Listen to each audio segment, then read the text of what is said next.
You won't believe all the things you can do with Dollar Tree items. Hey Bestie, it's Lisa. Welcome or welcome back. If you want to craft your best life with me, then let's get started right now. Tree house DIY. I got this kind of shorter house. Got these two little pegs I got at Hobby Lobby on sale. They look like little people. And then I've got this kind of 3D decal sticker from the Dollar Tree. I'm going to pull off the top portion of it. I don't really need it to be fully 3D, but I am going to keep that little piece of foam tape on the back and just hot glue it to the very top center of the house. We're going to turn this into a little bit of a coastal kind of a DIY. So I'm going to make one of the little people shorter. So basically that's me. And then the taller one is my husband, because I want to make these two little people. This would be like representing my house. So you could do this however you want, depending on who's in your house. And I'm just going to hot glue each of the little pegs or old-fashioned clothespins, whatever you want to call them, into the inside, like when you're facing it, the left side of the house. Now I'm going to take this blue and white twine that I got, I believe at Dollar Tree, and make a teeny little bow and put it on me so that we know like that is the female and then the other one is the male. I'm going to start off using hot glue. This didn't work out very well, but I'm going to show you. I tried to put these little white rocks from the Dollar Tree down.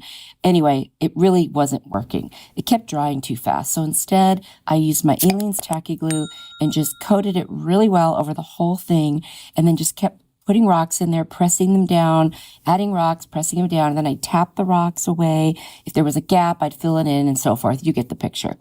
Anyway, now I'm going to attach this beautiful seashell from the Dollar Tree and a couple pieces of greenery. These came off of a eucalyptus pick that I got on Amazon, but you could get things like this at Dollar Tree, Walmart, wherever they sell, faux greenery. I think it looks so cute. I'm really loving how this one turned out. You'll have to let me know what you think. I feel like it was so easy, and yet it's got the coastal vibe, but it's still homey, and I just think it's adorable. Hope you like it too.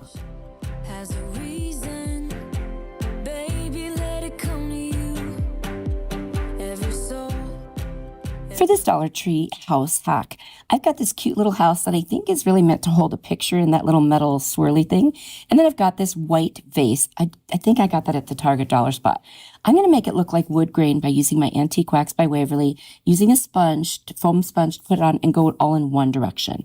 Then with a paintbrush, I'm just going to match that look going all the way around the wood edges of the roof of the house. Now, I'm not going to wipe this off like I usually do if I'm using it as a stain. I'm just going to treat it as though it was just paint right on there. So I finished the whole roof. I also did the door on the house. And I'm going to use some Fix-All, a combination of Fix-All adhesive and hot glue. I'm going to put that house right on top of that vase, like right in the center. And it did take a couple tries just to get it placed exactly where I wanted it. But I did it, and I waited, and I just let it sit there for quite a while. Once it was really on there good, I cut off some more of these little picks from Amazon, and I'm just going to stick them in what's remaining of the whole of the vase on the front and the back. And I thought that just added such a cute touch. This was very easy. I did decide to add a little piece of the greenery on the top part of the house as well. I just felt like it needed something on it, kind of to balance it. And I'm really glad I did. Of course, this is just for inspiration, as are all of my crafts. You never have to do it the way I do it. And if you don't like the way I do it, that's okay. That's where your creativity comes in, and I want you to do what you want. And I love all your ideas that you share. I'm really happy with how this turned out. It looks really cute up in my house, and you can still add a picture if you want. Every change has a reason. Baby, let it come to you. Every soul. For this Dollar Tree house hack, I've got the taller of the houses. And I just love these houses. They're like little shadow boxes. I've got these 4 round beads, which I did not end up using after all on this one. And then I've got this wooden cross from the Crafter's Square section and some beautiful scrapbook paper that I found at Hobby Lobby. This is kind of a coastal mix. So I'm going to trace the shape of the house on the back of the scrapbook paper. That way you won't ever see the pencil, even if I cut in such a way that it's left behind. And anyway, this is going to be too big because of the little rim around the edging of that shadow box. So I'm going to try to draw a line on the inside a little bit and see if I can make this closer to a fit. Of course, I'm going to have to tweak it. It just never fails, but that's okay. You just do it until you get it to the shape you want. I'm going to paint the Mod Podge on the inside. I'm going to start just at the top and get the top of that piece of scrapbook paper adhered. Then I will slowly go all the way down and finish the rest. I like to get part of it adhered first. It just makes it easier to hold it in place. And so there I am, just finishing it. I actually feel like I did do a pretty decent job of getting the size on this one, but just to cover up any possible issues, I added a piece of twine around the inside edges, which you will see here in just a moment. First, I'm going to cover the whole paper with the Mod Podge. I do like to seal that in whenever possible. Isn't that a gorgeous print? I love their scrapbook paper. But now I'm going to take the hot glue and I'm just going to get this rope and put it in there, or twine. I believe I got this particular one at Walmart. They had a really good deal. They often have the best deal that I found on like rope and twine. So if you're at Walmart, you might want to check that out. I'm just going to cut it off once I get the whole thing lined, and that completely gives it more of a coastal look, and it covers up any flaws in how I cut out that piece of scrapbook paper. Now I'm going to take the cross and I'm going to cover it with some burlap. I believe I did get the burlap from Dollar Tree. And I'm just going to trim off the edges of the burlap and try to get a piece that's pretty close to the size of what I want on there. Then I'll hot glue that down.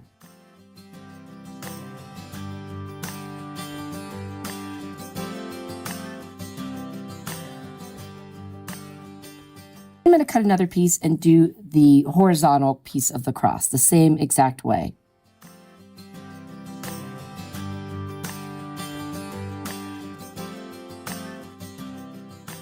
Now you see there's excess left there. I didn't get an exact cut. I could have been more precise.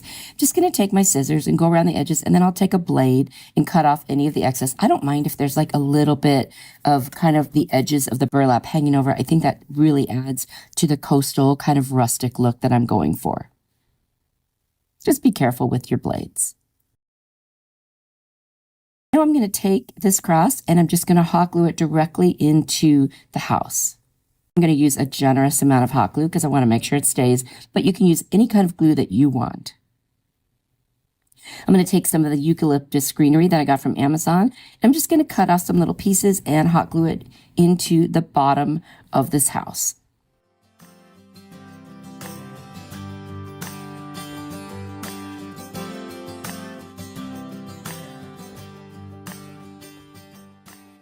I'm loving this look. I think this is beautiful. All of the coastal pieces that I make will go in my bedroom, or I'll give them away if I don't have a place for them. I just love doing this kind of thing. I love the coastal look. It's so pretty, and to me, it's very peaceful. What is your favorite look? Like, what makes you feel the happiest, the most peaceful? You know, and a lot of times it's where you want to go on a vacation. So, of course, I love the beach, so that's going to make me feel happy. Anyway, I love how it turned out. You'll have to let me know what you think.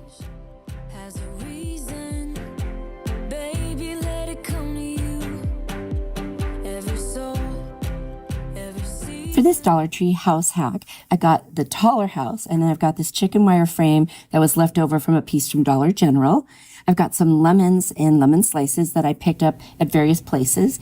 And then I've also got some eucalyptus picks and 4 beads that I got from Amazon that I'm going to use as feet. I'm going to paint this with this off-white paint that I have. You can use any off-white paint you want. I'm going to go very carefully because I don't want to tape the inside. And this is going to take me 2 coats to get the entire thing painted on the inside only.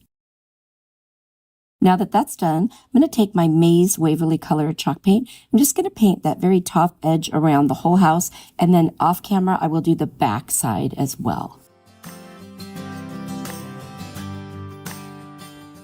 I'm going to remove that tag using my heat tool. That really helps to remove those little tags that are on there with kind of the sticky stuff. And then, like I said, I'll paint the back with the maize color as well. Next, I'm going to take these lemons, and I'm going to use 3 of them. Odd numbers are usually the best in decor pieces, unless you're going for a very symmetrical look, of course. And put a lot of hot glue, and they are going to stay on there really well. They're not super heavy. And then I'm going to take these lemon slices and kind of position them above that. I thought this would look so cute in a kitchen. My mom likes lemons for decor in the kitchen, so I'm going to give this one to her. I'm going to add those little picks from the eucalyptus plant, and I'm just going to stick them in there just to kind of give a little bit of greenery. I love greenery. Just, I don't know, makes everything feel fresh, and I tend to kill plants, so when I use the faux ones, that's good. I can't kill those. I'm going to take the 4 little beads and I'm going to hot glue them to the bottom as legs just to give it a little bit of a different look. I love the way that looks. I decided not to paint them. Felt like there was enough yellow there already. Well, let me know what you think. How would you have done it? Would you have done the whole house white? Would you have added the yellow? I'd love to hear your thoughts on this one. Every change has a reason. Baby, let it come to you. Crate hack. I've got this crate and it's got some really cute little like almost seashell shaped designs.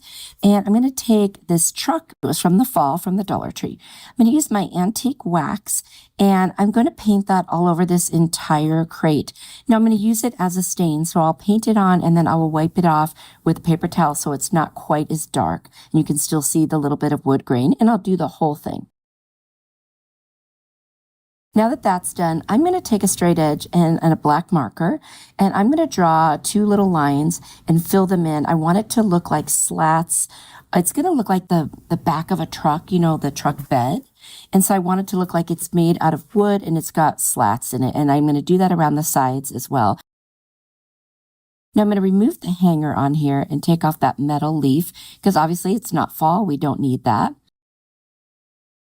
And then we're going to paint the front side with this white paint. It's kind of an off-white.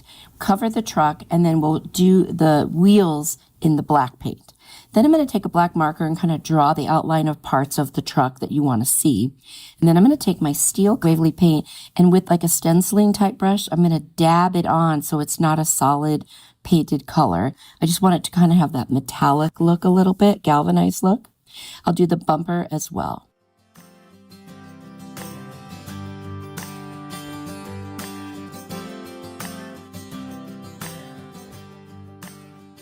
Then I'm going to take some silver metallic paint that I have, and I'm going to paint the 2 mirrors on there with a regular paintbrush and just do a couple coats to get them to look more silver like a mirror.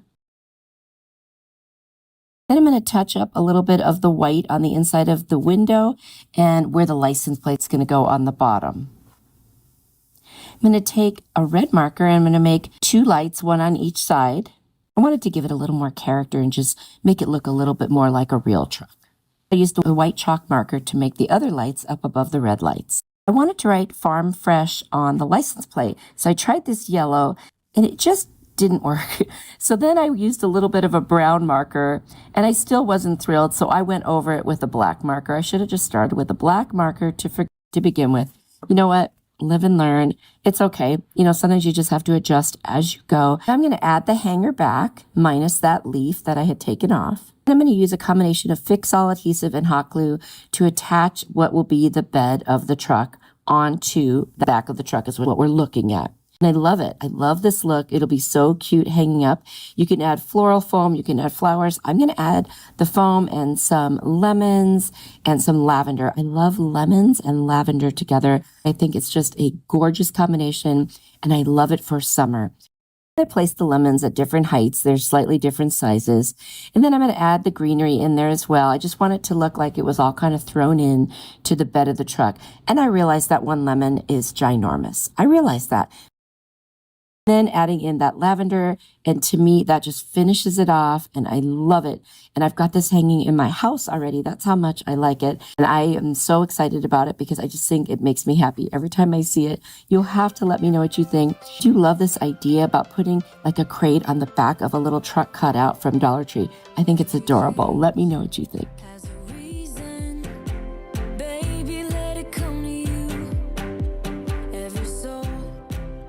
For this Dollar Tree crate hack, I've got another one of these really pretty crates. I love all the different designs they have now.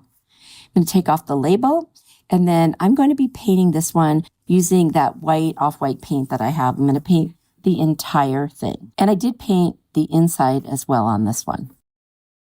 Now again, we're going to use the back side. That pattern isn't really my style. I'm going to take a pencil and a straight edge, and I'm going to draw 2 lines and then kind of smear them with my finger, make it look like shiplap. It's a really easy way to do that. And then, of course, I will continue those lines around the sides as well. Now, this can become a 2-sided crate because of the way that I'm doing it. You'll see here in a moment. You don't even have to get your fingers wet to do this. I used to think that it just makes it too messy. So just your own natural skin will just be, enough. I'm going to cut some lavender, and I'm going to wrap them together like a little swag. So I'm just going to kind of fix the leaves on them, and then I'm going to tie them together with a little bit of jute.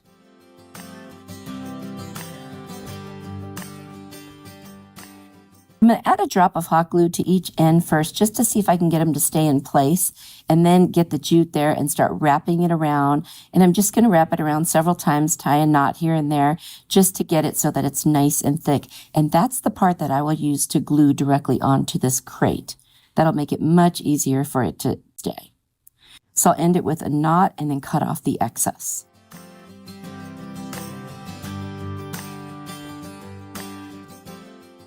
I'm going to go ahead and put the hot glue where the knot was and place it right in the center of that crate. And that's it. So you could do both sides, one with the design, one with the lavender, whatever you want. And then I'm going to keep it in the bathroom and put a couple of my hair products that I like to use in there. Baby, let it come to you. Every soul, every season. For this Dollar Tree crate hack, I've got this crate that has like a design that reminded me of a honeycomb. And then I've also got this cutout from Dollar Tree that's like bees on a beehive. I'm going to use the fawn colored Waverly chalk paint, and I'm going to paint the entire crate. This is just, I think, a really complimentary color for a bee themed project. And you'll see what I mean as we go forward here. Now I'm going to paint with my maize colored the beehive part itself and part of the bees. And I'll also use some white and black to finish up the bees. This was fun to paint. I really enjoyed this. I did paint the back, as you're going to see that as well. So then I'm going to make the wings in the white, and then I'll do a combination of black and the yellow on the actual bee's body.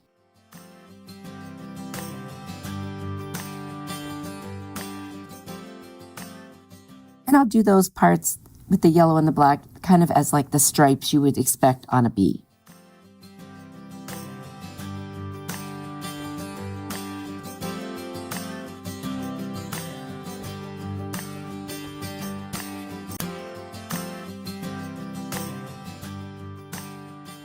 Isn't that cute? I love it. Then I'm going to take a black marker and just kind of give it a little more definition by outlining the little wings. I'm going to take my heat tool and just dry that off because markers can smear a little, so I want to be careful. I'm going to put a generous amount of hot glue and put the bottom corner of that beehive on the inside of the back of the little crate so it stands up. And then I'm going to take some twine and I'm going to put one piece starting in the back all the way around the front, just so it lands right at the top of those little cutout designs in the front of the crate. And then I'll do another piece around the bottom of where those little designs end. I just thought that really looked cute to add that on. Of course, it's optional, whatever you want to do. And when I get to the back, I will just attach it and glue that down.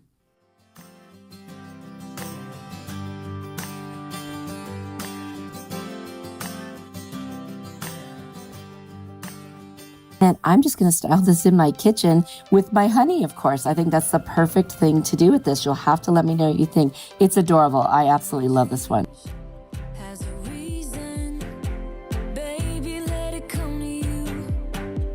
Every soul, every season. For this Dollar Tree crate hack, I've got this crate that has kind of like a boho design on it. And then I've got this little house that I got at Dollar General. It was only $1.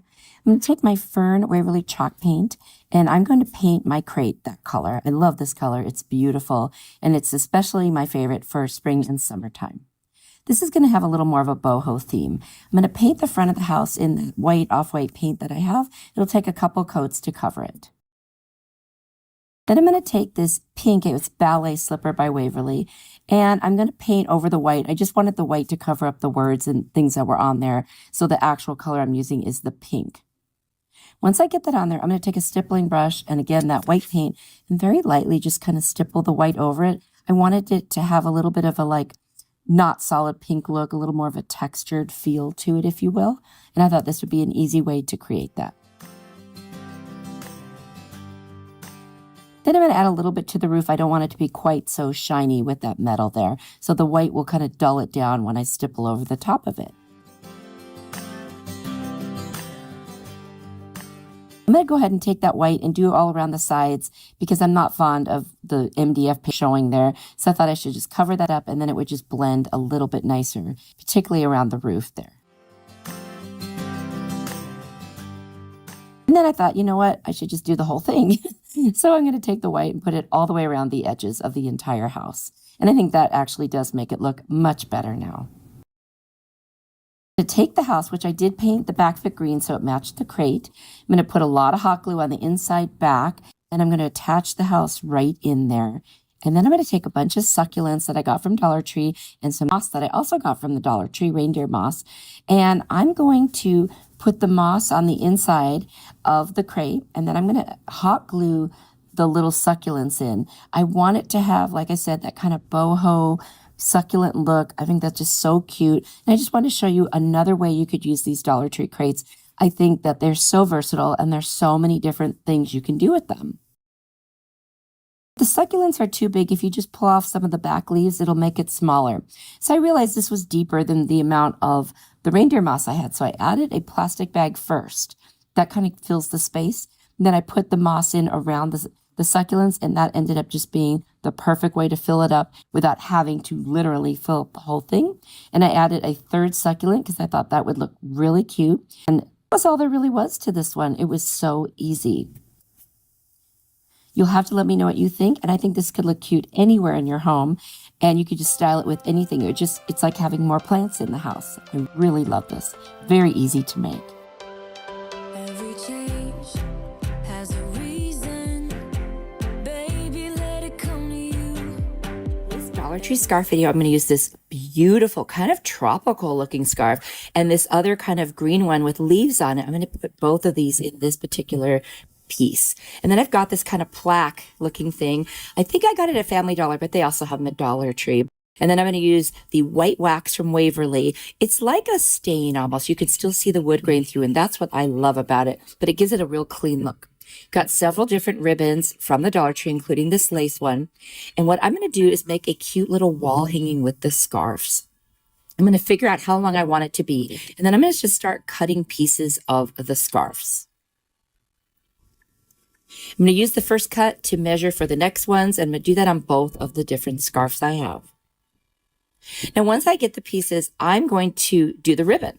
So I'm just going to hold out the ribbon as long as the scarf pieces and make some cuts there as well. You can do as many as you want. So this can be very full, sparse, whatever you like. You don't even have to do ribbon if you don't want to. Now I'm going to take the larger pieces, fold them in half and make a cut, and then fold them in half again and make a cut. That's about how wide I wanted my strips to be.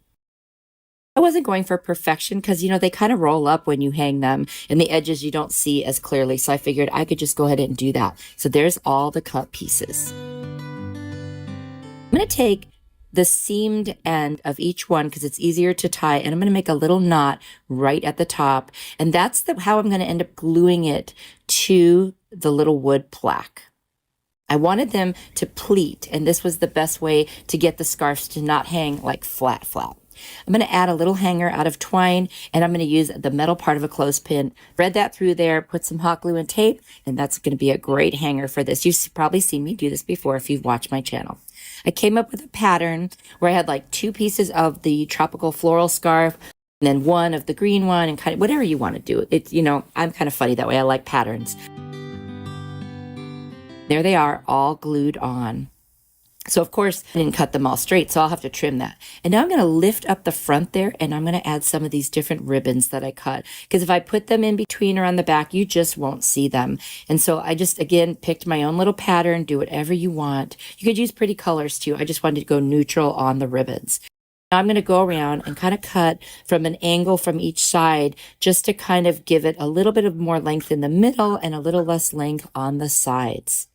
I've got this larkspur, these flowers from Dollar Tree, and I'm just going to add the different colors, pink and kind of off-white, and make a little swag. I'm going to tie it together and then hot glue that right to the middle of the plaque. Isn't that pretty? I'm going to take one of these peonies from Amazon, and they're just stunning. I cannot find prettier flowers.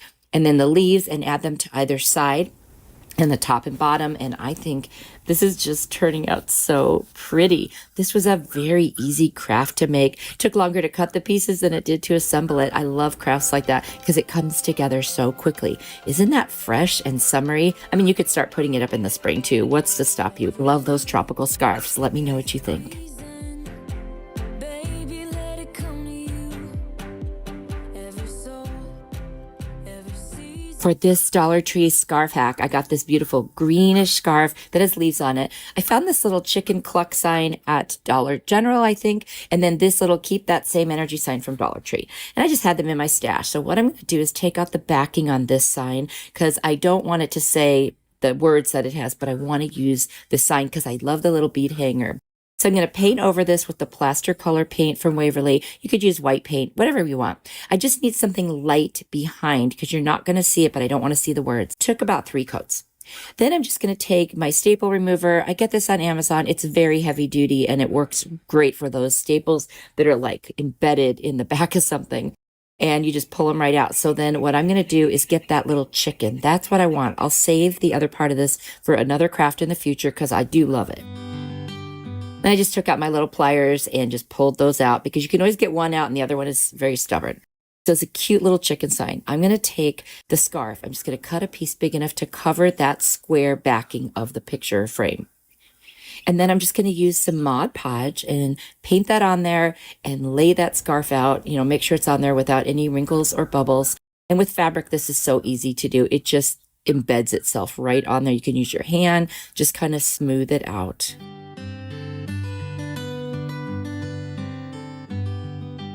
And once I get that on there and I smooth it all out, I'm going to trim some more of those edges and then I'll go around the edges with the Mod Podge and kind of wrap them around the back and make sure they stay in place. I ended up using a little bit of hot glue too because I didn't want it to unravel as I put it inside the frame. And that really helped. I got it wet first with the Mod Podge off camera and then I just did the glue. I thought, you know what?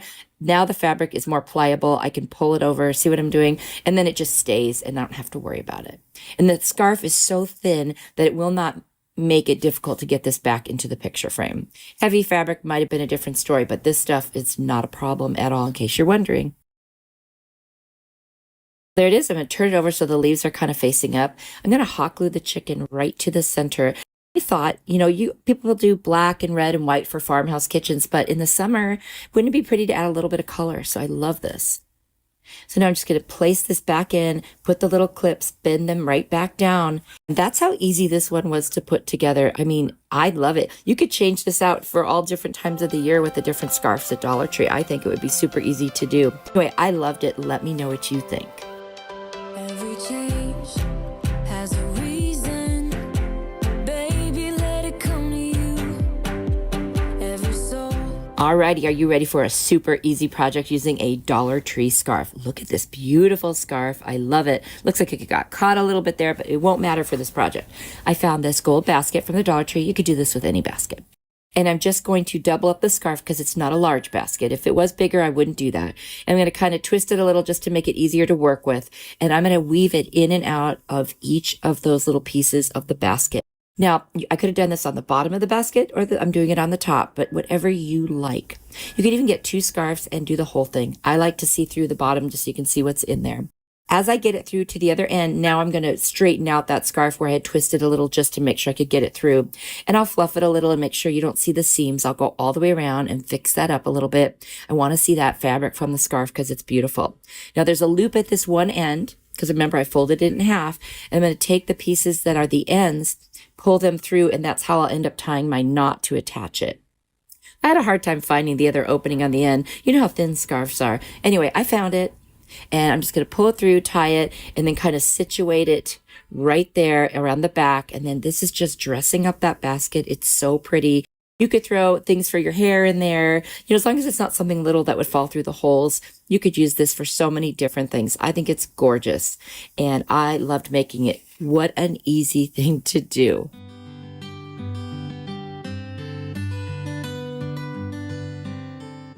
Just going to go ahead and fix it again now that I messed with it and just make sure that you can see that pattern because I think it's so pretty. Now I thought I still want to do something else because where the extra ends are and then where I tied the knot. I got some more of those peonies from Amazon that are gorgeous and I attached one right kind of where the knot is. And I just thought that really dressed this up. Plus there was a little bit of pink in the pattern of the scarf. So I definitely wanted to pull that out as well. You could stick an extra roll of toilet paper in this and have it in your bathroom. My goodness, why not? It would be such a pretty way to keep that. hot glue any of the loose pieces, just so that they sit nicely, make sure the leaves are attached. I didn't want it to be too heavy and, fall forward. And then I'm going to add some more of these little picks from Amazon in there just to give it, a little more fun and texture.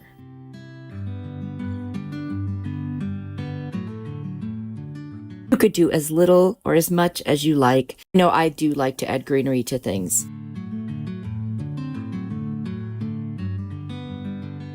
That's it. This one could not be easier, and look how beautiful it turned out. I love it. You'll have to let me know what you think. Every change has a reason. Baby, let it come to you. Every soul. For this Dollar Tree scarf hack, I've got this cute little lemon themed scarf.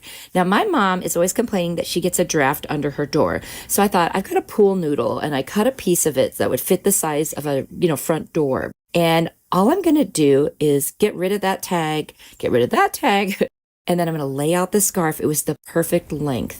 And then I'm just going to start hot gluing it. Now, yeah, it does melt the pool noodle, but no one's going to see that, so it just doesn't matter. And it was a really nice way to attach this quickly. You can use regular glue too, of course. I didn't mind that you could see the pool noodle through it because the lemons were still very visible. So I glued it all the way across, rolled it up, and then glued that remaining edge all the way up to the top around the entire thing. And I did make sure it was sitting even on the pool noodle, so I had the same amount on each end left over. Now this is longer than what my camera shows, so I kind of move it back and forth to show you, because I can't show you the whole thing in one shot, but I think you get the idea. There it is, and you can see I've got that remaining on the end. Now when that glue dries, you won't see those little spots. I'm just going to tie a knot or two on each side just to kind of seal it in there. And then I trim that so that it almost looks like a piece of candy rolled up, like a Tootsie Roll type of a packaging. Once I get on there, trim the ends, it's done. So if you need a quick door, like a draft blocker, this is a great way to do it. It's light. It weighs nothing. So if you need to store it or pick it up and lean it in the corner, falls down, it won't make a loud noise or hurt anything. Anyway, my mom was thrilled. She also has other lemon things in her kitchen. So this just worked out perfect. It was just kind of a last minute thing that I thought of. Let me know what you would do for a door draft. I know you can stuff fabric and do it like that, but I thought, you know what, this worked perfect. And it actually did get in there in that right spot, and it stayed really nicely. She was thrilled and solved the problem. Can't complain about that. It's in front of a closet door in my house, so it's a little larger than it should be, but I just wanted to show you really quick what it looked like. Please ignore my baseboards. I do need to clean those. Tree foam wreath form. We're going to take an old pair of jeans. These were my husband's, and I made him give them to me. I know we usually donate them, but I wanted to make a craft. So I'm going to cut off that, hem at the very bottom, and I'm just going to go up the length and start cutting little strips. You can make them as wide as you want. I think mine were probably about an inch or so. And I just cut as many as it would take to get around the whole thing. Now, the next thing I did, though, is I cut off that seam. I'm just going to tie it around and make a knot. That is it. And then I'm going to pull it forward so the knot's kind of around the outside of the wreath form.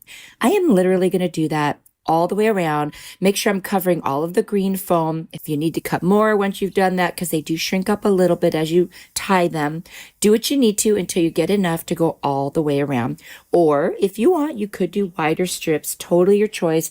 I like the look at the end with the 1-inch strips. Again, personal preference. There's no right or wrong way to do it.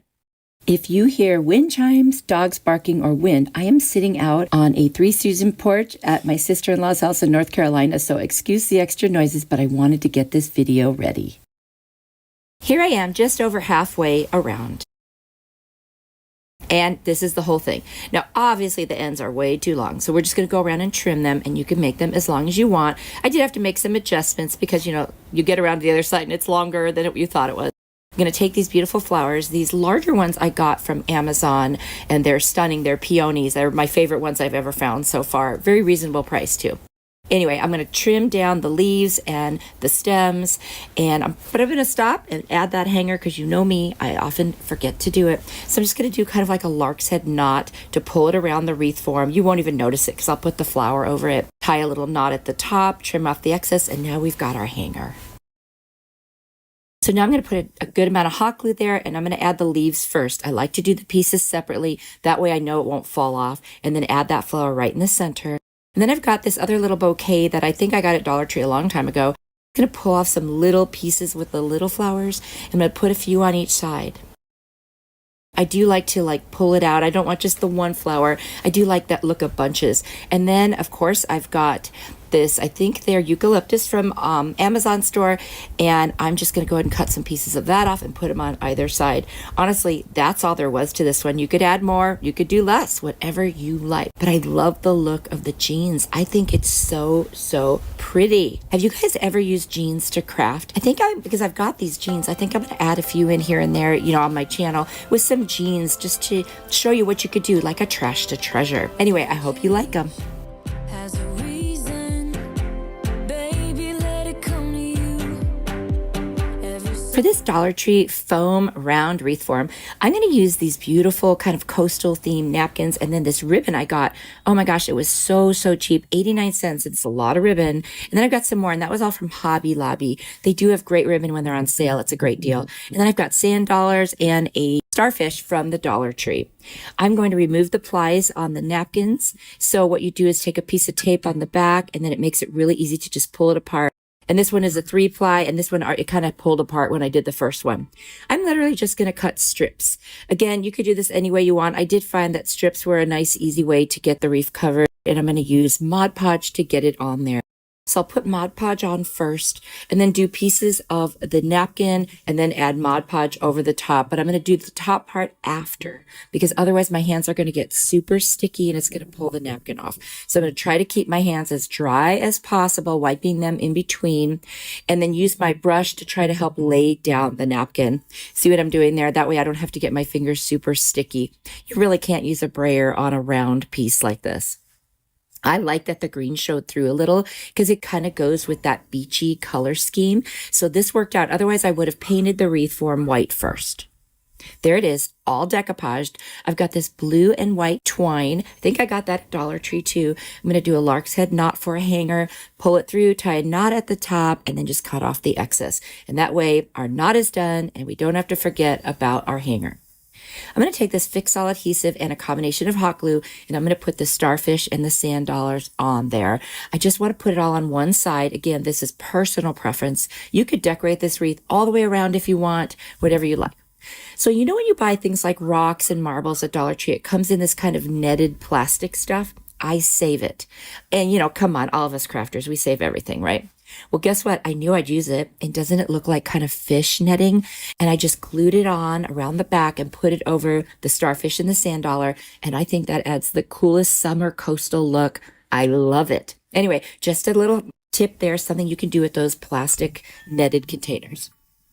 I'm going to take this ribbon and I'm just going to fold it over a bunch of times, twice as many times as you want loops. That's how you do it. And so whatever you want, I think I did it like 4 times or 3 times. So I'd have 2 or 3 loops on each side. Then I'm going to cut it. Now I'm going to take another piece and I'm going to measure out like a tail size. I'm going to hold it up to my wreath and then hot glue it. And that way I don't have to worry about creating a tail out of my bow. I'm not as good at that. So if I do the tail separately, it just makes my life so much easier. And then I'm going to go and dovetail the ends, just fold them in half and cut a little triangle upward. Now I'm going to take a piece of twine, go right in the center of this, ribbon that I folded in half, tie it really tight, and I'm going to start pulling out the loops.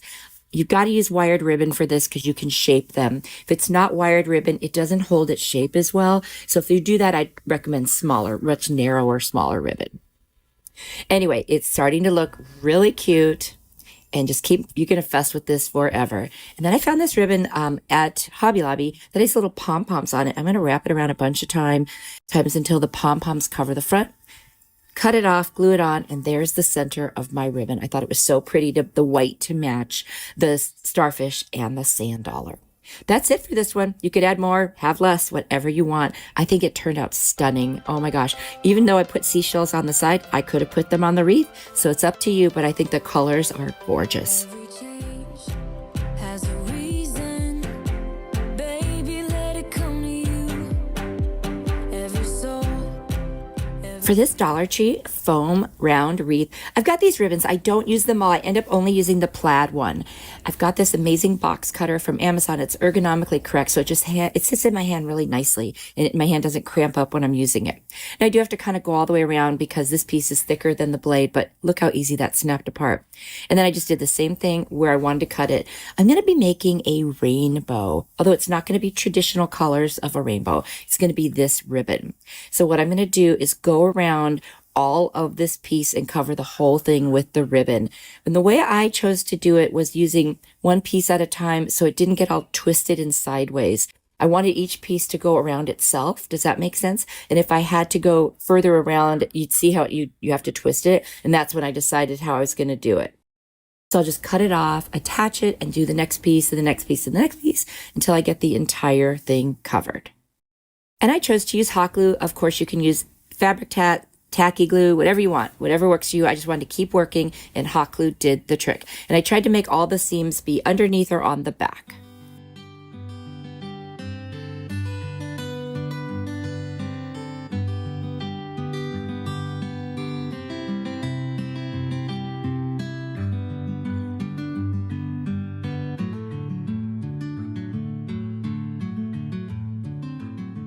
I'm going to take some twine, and on this one, I'm not going to do a lark's head knot. I'm just going to tie like a little loop, and I'm going to glue that to the back and just kind of make sure it's attached, put some tape over it, and that's it, because this one, I don't want it to show in the front at all. So this is the best way that I found to do that, and just kind of cover it up, and you can't see that from the back other than the little loop. Got some cotton balls, and I'm just going to take them and attach them to both ends and make it look like clouds at the end of each part of the rainbow. I thought this would look really cute in a little kid's room, a nursery, even a teen room. I think that'd be fun. So if you're looking for something to do for your kids or grandkids, what a fun thing. This also would be a fun craft to do with the kids because it's pretty darn easy.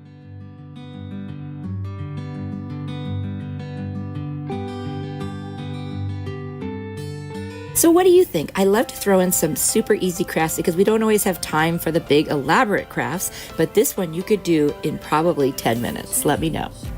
Has a reason, baby, let it come to you. Every soul.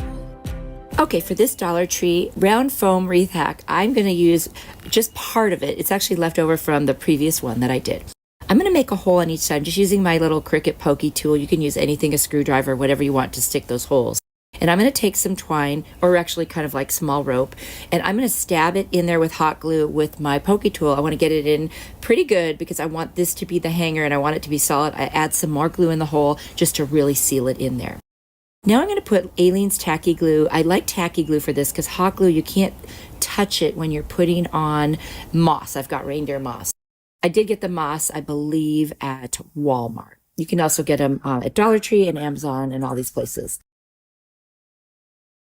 So I want to be able to just push it on and make sure it's attached. There it is, the whole thing. So that's why I don't use hot glue for this. So now the whole thing is covered. I think that looks so cool. Obviously, we're not going to leave it like this. I'm going to be getting some beautiful flowers that I found at Dollar Tree. I couldn't believe they had these gorgeous roses. I don't remember ever seeing roses that look this pretty at Dollar Tree, so I grabbed a bunch.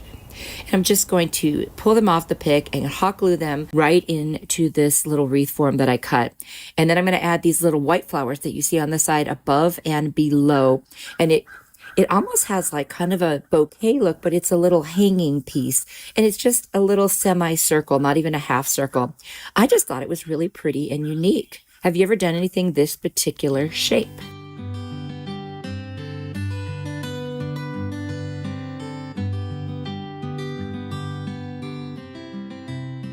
And I would just continue adding all of the white flowers. And I did decide to put them at the top, not just the bottom. I thought it looked even better.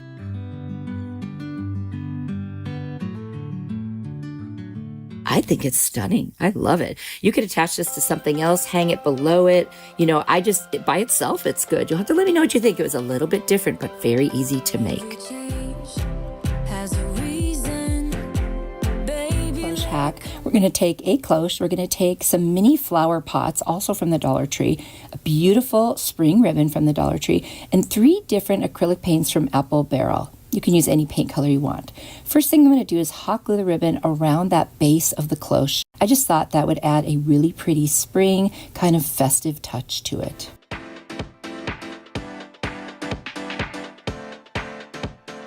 And once I reach the end, I will just cut off the excess and secure the end with some more glue. Now I'm going to take the first color of paint and I'm just going to paint one of the little flower pots. I did the whole outside and a little bit of the inside that you might see. Then I'm going to take the other two colors and paint the other flower pots. Now I've got some of this reindeer moss from the Dollar Tree and some Aleene's tacky glue, and I'm going to cover the whole inside base of the cloche. And then I'm going to lay down the reindeer moss and just kind of push it down and secure it with that glue. Now you could use any kind of moss you like for this.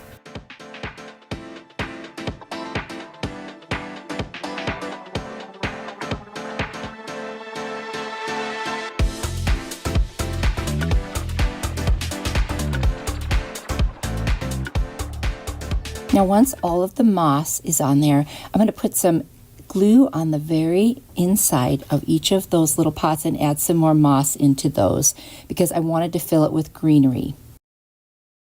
Then I'm going to take different flowers, as small as I can find, and I'm just going to put them inside the little pot. So basically I'm just going to take off like a flower and hot glue it right into one of the little pots, and then I'll put another flower, and then I've got those little white and green kind of flowers I'm going to put in another one. That's the one that's going to give this some height, because I wanted them to have different heights since the little pots are all different sizes. This is such an easy craft to do, and it's just going to turn out beautiful.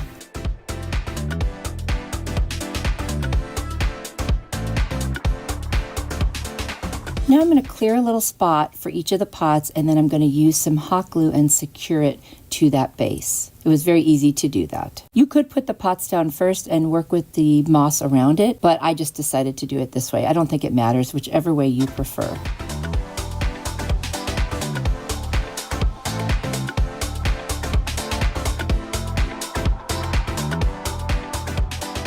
Now I'm going to add some more to give it a little more height of that little white flower. I think I just wanted one of them, like I said, to be taller than the rest because the cloche is taller and I wanted to fill it up a little bit more.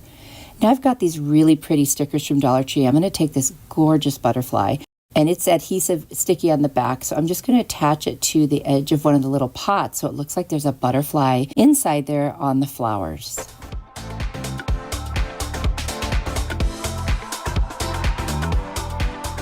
Now I'm going to add the top back on, and that is it. Look how beautiful this is. I think it turned out gorgeous. So easy. This would be a fun one to do with the kids or grandkids because it was super easy. You'll have to let me know what you think. Baby, let it come to you. Every soul, every season. For this Dollar Tree cloche hack, I'm going to take a cloche, some cork adhesive board. I've got this cute little like teapot set. It's just like a miniature. It's so adorable. And then I'm also going to use a sticker from the Dollar Tree. They have some beautiful stickers. I'm going to trace out the circle of this on the back of the adhesive of the cork board and cut that out. It's going to end up being a little too big, so I will trim around it with my X-Acto knife.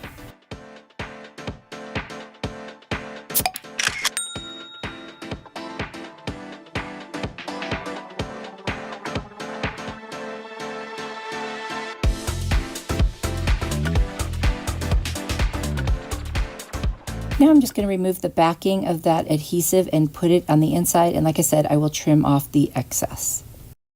Now I'm going to take my little teapot and I'm going to hot glue it directly to the cork. I'm going to go ahead and hot glue the lid on. If I ever want to change my mind about this, the glue comes right off with a little heat, so I'm not worried about it. And then I'm going to glue on this cute little cup. I did reposition them off camera because I forgot that I had to put the lid back on and it was sticking over. So when you see this in a moment, it's already moved over. And now I'm just going to put the top on and see how that's going to fit. And I'm going to put one of those stickers right on the inside of the cloche. And I just thought that would look so pretty. I love this little tea stuff. A friend of mine gave it to me. And then I've got a tea bag here. I'm just going to cut the tea bag cover into a smaller piece to make like a little mini looking tea bag, and glue it together and then glue it inside of the cloche. So I want it to look like it's a teapot, a teacup, and a little tea bag. I love to drink tea. I don't know about you guys, but I really do. And so I thought this would be such a cute decor to put around my coffee bar because we have a tea station and a coffee station. So let me know in the comments, are you a coffee drinker, a tea drinker, or both? Now, I love coffee, but I drink tea because I just feel like it agrees with me better. Coffee, I love it, but it just doesn't agree with me.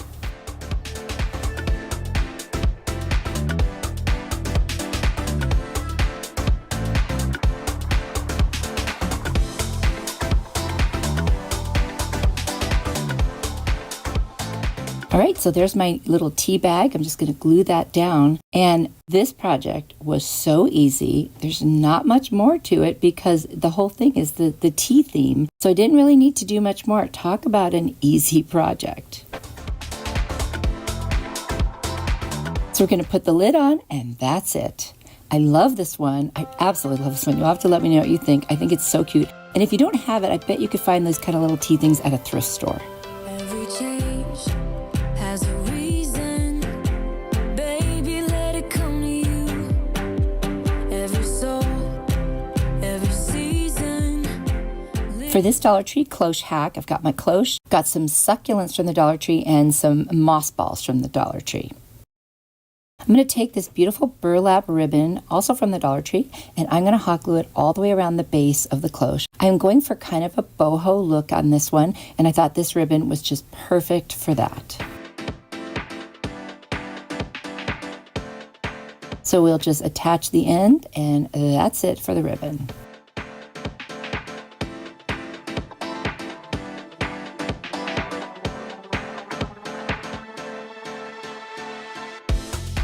Next, we're going to start adding the pieces that we need. We will use my tin snips to cut off the base of that succulent because it was very thick and I couldn't just cut it with scissors or anything. I'm going to hot glue that piece in kind of propped upward because I want to be able to see it. It's so beautiful. And then I'm going to add my moss balls kind of around the back of it. That'll help support it and also fill in the very back. And I'm keeping in mind that I need to put that lid on, so I'm trying to push things away from the very edge so the lid will still fit on.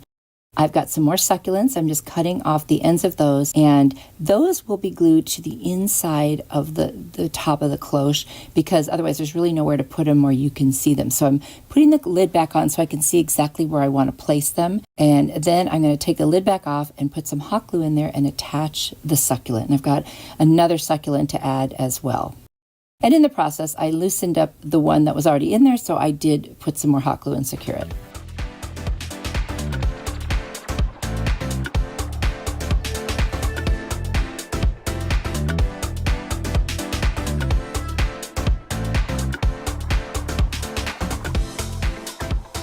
One thing about the succulents at Dollar Tree, they look very real. I guess because succulents look plastic kind of to begin with, so the fact that these are plastic, it doesn't really matter. So now I'm just going to put the lid back on. This one is so easy.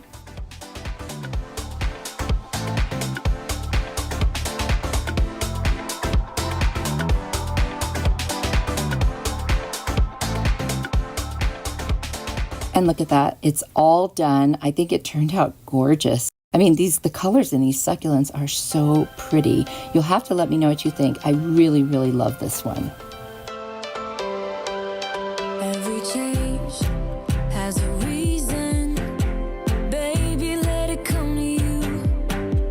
Every soul, every season. For this Dollar Tree cloche DIY, I've got a cloche. I've got this adorable lantern that has a light in it. And then I've also got some paint. We're going to use this kind of brushed gold. It's going to look just like the color of the lantern, so that's why I wanted that one. And so what I'm going to do is take the base, and I'm actually just going to paint around the base. Well, first I'm going to sand it because I want the paint to stick, and I'm not sure with that plastic if it would otherwise. So I'll sand it, wipe off the dust, and then I'm going to paint it with that brushed gold, like metallic paint. And it really, really, with the black underneath, if you kind of do it in a streaky way without a full coverage, then it actually does look like that lantern. You'll see in a minute here.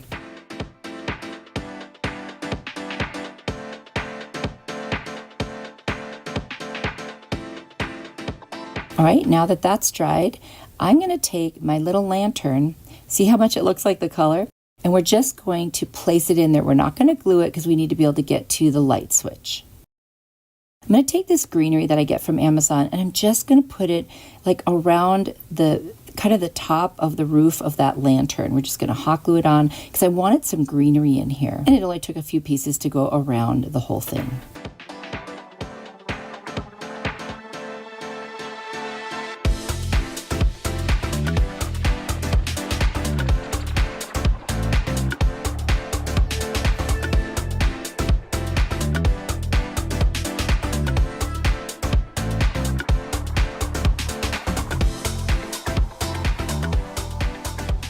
And there it is with all the greenery on it. And what I ended up doing was putting in, I have some fairy lights that I get from Amazon, and I ended up stringing them through the inside of the lantern because my little light went out and I didn't have the right kind of battery. So it actually looks better than the light that was there. So when I did that, I'll have a picture here showing you what it looks like. So here it is without the light, just beautiful. It looks fine. And then in a moment here, you're going to see with the fairy lights on the inside. And now I think it's stunning. So you'll have to let me know what you think. I think putting the fairy lights in there was just the best thing to do. Dollar Tree contact paper hack. I love this contact paper. It looks kind of like, I don't know, English or, you know, I don't know what that's called. If anyone knows the name of that kind of a pattern, let me know. I can't think of it. Anyway, I've got this little box from Amazon. Something was delivered. And I'm just going to use my blade to cut off the parts that fold over the top to seal it. We don't need those. And then I'm going to glue down the pieces on the inside so they don't move around. There we go. I've got this like napkin from IKEA. It's like a cloth napkin or a dish towel. I'm not sure. I'm just going to put it inside and try to position it so it lays as flat as possible on the inside. And then I'm going to take some hot glue and start gluing around the edges just to keep it in place.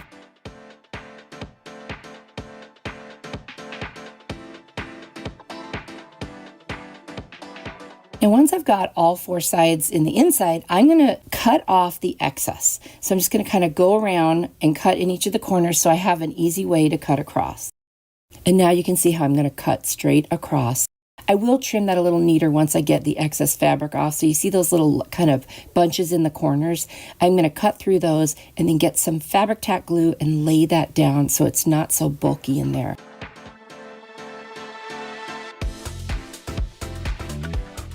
I could have cut individual pieces of fabric, but I kind of wanted to do it this way. It did seem a little bit easier to me. And there I am just kind of using a paintbrush to lay down those edges with the glue. That really did help without getting my fingers really gooey. Now I measured the sides and the bottom, and I already put them on the back of the contact paper, so now we're just going to cut it out. And I'm going to start placing them. I did make each corner at the top a little bit angled so that when I fold it in, it gives me a little overlap in each of the corners, which is something I wanted. So now we've got the two longer sides on, and now we're going to do the two shorter sides. There you go. And the last piece I'm going to put on is the bottom because that'll seal them. And see how they hung over a little bit on the edges? So I cut this piece a little bit larger, and then we're just going to place it right over the top, and then we can clean up those edges. This is a very easy project. And you can just create your own little storage boxes. And there I'm going around with my blade just to kind of get rid of the excess. And then I'm going to go around all the edges and push it down, clean up the corners the best I can by just pushing down the sticky paper. Now I've got this faux leather ribbon from the Dollar Tree. I was debating between the white and the black. I ended up choosing the black. So I'm going to cut two pieces of the same size, and I'm just going to glue each of the ends and make a little like raised curve to make it look like handles. Obviously, they're not functional, but they're just for decor, and I do think it looks really pretty. You could even put some of those pop-up stickers on the ends, paint them like a silver color to look like it's a tack of some kind. Anyway, I love this one. It's going to be such a cute thing in my craft room for storing some supplies. Let me know what you think.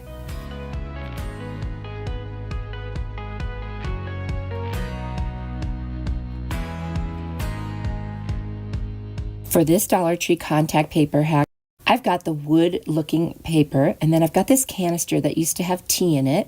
And I'm going to use this off-white paint. It's from Amy Howard at Home. And I'm just going to paint right over it. It had like kind of a fabric covering on the top, so it was very easy to paint over. I just did 2 coats, and that's it. Now I'm going to measure about how long I need the contact paper to be, and then I'll be able to cut it out and make sure that it wraps all the way around.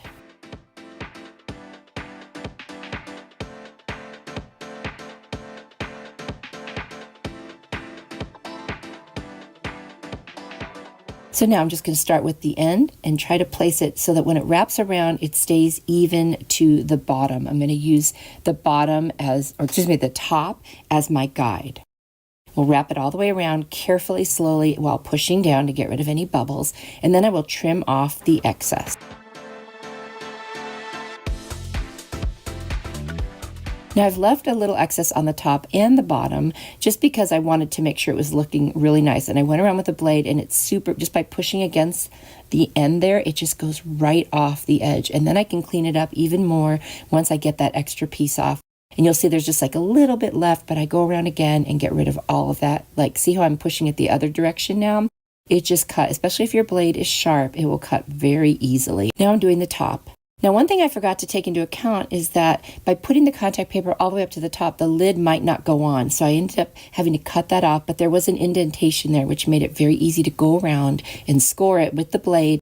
And then it just ripped right off when I pulled from the end. And now the top was able to be closed. So just a note, if you're going to put on something that has a top that goes over the outside, you won't want to put the contact paper there because now it just slides on very easily.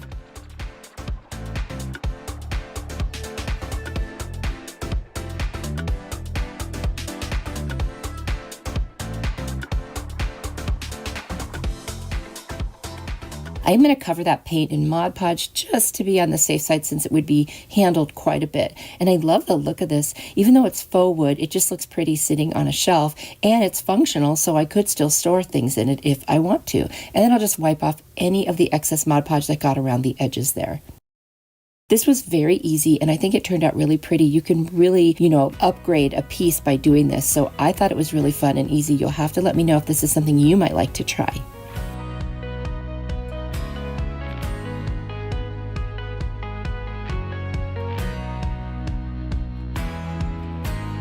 Candle holder hack. I've got a clear glass candle holder, a beautiful glass jar from Dollar Tree, and then I picked up these little cap tops from Hobby Lobby in the wood section. I've also got these half wooden beads I got from Amazon.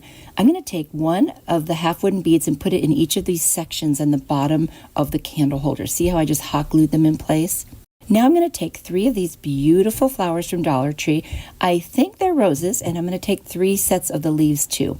I'm going to snip off that little extra piece on the bottom of each one of the leaves, and then I'll do the same thing with all 3 flowers. What I'm going to do, I need to get rid of those little sticks, those little points that stick out. I'm going to hot glue the leaves to the bottom of the flower, or the flower inside the leaves, however you want to say that. And then I'm going to put all 3 inside of the jar. I just want to see the flowers through the jar. Isn't that pretty? And you just kind of position them, so that they look the way you want from the outside, because obviously that's just a personal preference thing.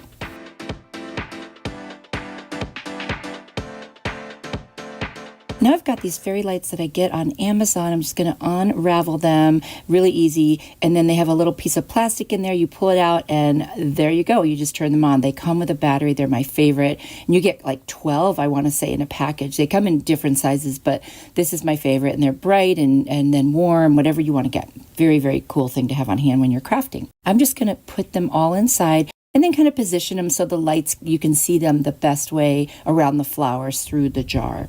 I like to turn the lights on while I'm placing them so I can see what it's going to look like.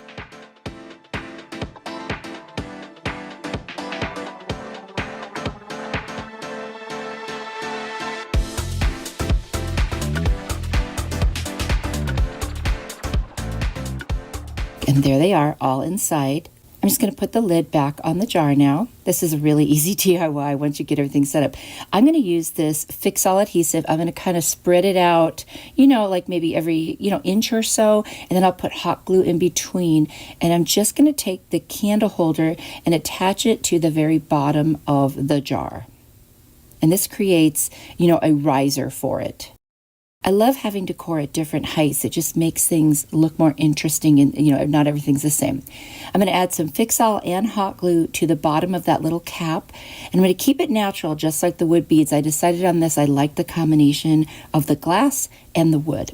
Then I'm going to use some Goo Gone and clean up any of the glue that kind of seeped out. And then I'll clean up the greasiness of the Goo Gone with some rubbing alcohol. And that just does such a great job, especially if you do it very quickly while it's still wet. It's the easiest way to get rid of it. That's it. I think this one turned out beautiful. I already put it up because I started decorating for spring. I guess I'm ready for it. Let me know what you think. I think this is my favorite today. Every change has a reason. Baby, let it come to you. Every soul. For this Dollar Tree candle holder hack, I've got two different candle holders from the Dollar Tree. Both are black. One's a tall one for like thinner candles, and one is like for tea light size candles. And I'm just going to hot glue them together to make a taller candle holder. Plus, I like that design. So I'm going to take one of these roses and some leaves off of this pick from Dollar Tree. I'm going to hot glue the leaves on first, and then I'm going to hot glue the flower right to the leaves. And that's going to sit on what was the base of the shorter candle holder. And so it gives it some interest kind of in the middle. And then you can sit a little candle or, even like a little battery operated candle up on the top, whatever you want. Now I want to do something towards the bottom. So I have this little polka dotted ribbon. It's white with the black polka dots, and I just cut a piece to go all the way around the base, and I'm just going to hot glue it on there. Nothing fancy there. I did decide to make a bow out of it as well. So once I get this situated, I don't know why I was using my dull scissors. Honestly, do you ever do that where you just don't think to grab your good scissors? So I'm struggling to get this thing cut perfectly. I don't know why. I find sometimes I just make things harder for myself, and I don't know why. Tell me I'm not the only one, okay? I can't be the only one. Anyway, once I get this thing figured out, I'm going to take that ribbon and just make a awareness bow, bring down the center, and then I like to put a little dot of hot glue right in the middle there just to hold the pieces in place while I trim it and get it positioned. Otherwise, if you do the twine, I didn't want to do twine on this one. I just didn't think it would look as good. So as usual, I'm cutting off the ends of my bow at an angle and having so much fun with the dull scissors. Oh, where's that shake my head emoji when you need it? Anyway, got that thing on there. I'm going to hot glue it right on that piece that I put around the base. So I decided to grab a couple of really cute little buttons to put in the center. So I'm going to start with a black one, then do a pink one, and then do a kind of peach pink one that's like the flower. And that just gives it a little extra, oomph and color, and I really love it. And that's all I decided to do this one. I think it turned out so cute. And I think a white candle would look really pretty in there.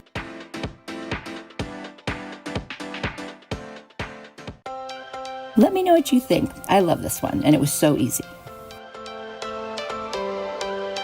Every change has a reason.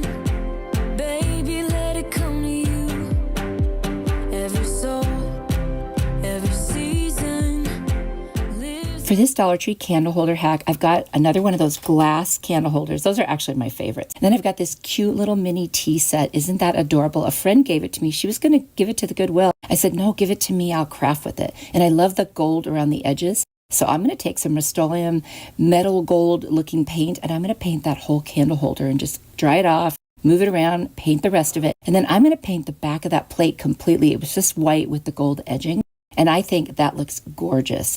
So now once I get it all dry, I will attach these to each other and create a gorgeous riser. Now I have a coffee bar station, but I drink tea. So I thought this would be cute to decorate with. So not just the coffee stuff, but tea as well.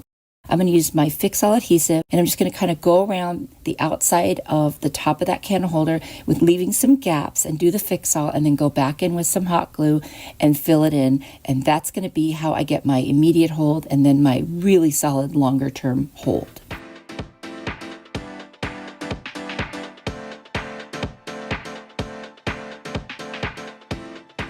So there you go. And now just placing in the center. That is always a challenge for me. I don't think that I see very evenly, so usually it doesn't get right in the center. I think I actually did pretty good this time, so yay.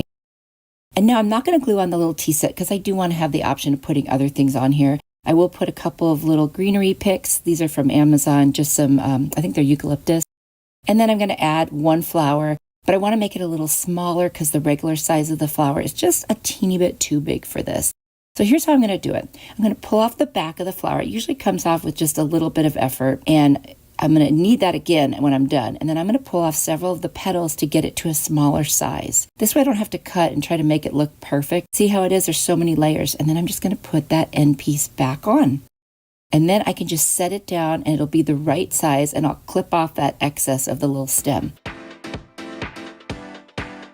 And there you go. And none of that is glued down. That way I can change it out seasonally or do whatever I want with it. And I love this one. I think the gold looks stunning. I absolutely love it. And it just matches so well with the little tea set. You could do this with anything you want. It doesn't have to be a tea set. Has a reason, baby, let it come to you. Every soul, every season. For this Dollar Tree candle holder hack, I've got this beautiful flower candle holder, and I've got this teacup that I think is just beautiful, so delicate. And this is easy. This is the easiest DIY that you'll see today. I'm going to cut some pieces of this plastic placemat that I'd used before, and I just need it to create a base there to set the teacup on. It's kind of lopsided if you do it with just that hole and the edges. So I'm going to kind of bend over the pieces of this and then trim it down so that you will not see that piece of plastic that I'm putting there. I just want a nice solid flat surface for this to be attached to. You could also fill in that hole with something, but I thought if I ever wanted to take this apart, then I'd still have the candle holder the way it was originally.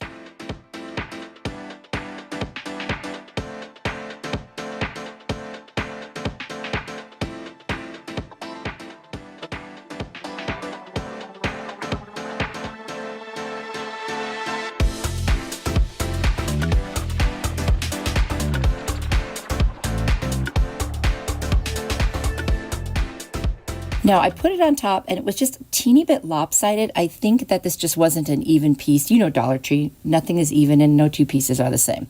So I'm going to cut some little teeny more pieces of that plastic on the one side. You know how you do that with a table in a restaurant? You put like a sugar packet or something underneath to keep it from wobbling. I'm going to kind of do that where I just make one side a little taller with the plastic and glue that. And so now I'm going to pull off some more of that boxwood or eucalyptus greenery. Just trim off the ends, and I'm going to hot glue it all around the teacup. And literally, that's it. So you could still put a candle inside the teacup, or you could put some flowers or, whatever it is you want to put, some sugar packets or, Truvia, whatever you use. You could put that in there. And this is just such a cute little piece of decor. It's spring-like, but it also has that kind of coffee tea theme, which I thought was just so, so cute. That's it. That's how easy this one was.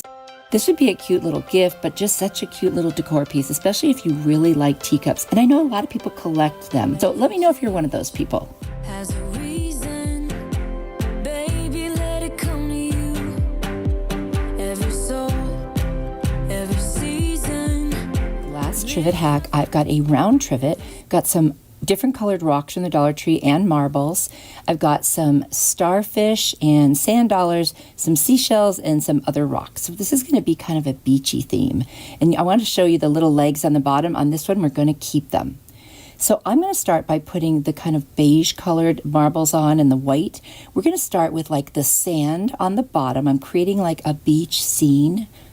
And then after we get that on, we'll add some of the white and then we'll put the clear, and we're moving towards like the ocean water. So it's like sand, foam, sea, if you will. So we'll kind of add the clear ones in, and then we'll add some turquoise looking ones, and then we'll add some darker blue ones, and then we'll add a little bit of green just to show like different colors of the waters. So there it is. I think it's beautiful already. And we've got all these little gaps between them. So we're going to put the little white rocks in between on the bottom there. I'm just going to fill each of the gaps with the Aleene's Tacky Glue and then pour the rocks over and kind of push them down. It'll take a little bit to dry, but it does dry and it comes out just gorgeous. So here we are, just pouring the rocks on, rubbing them down.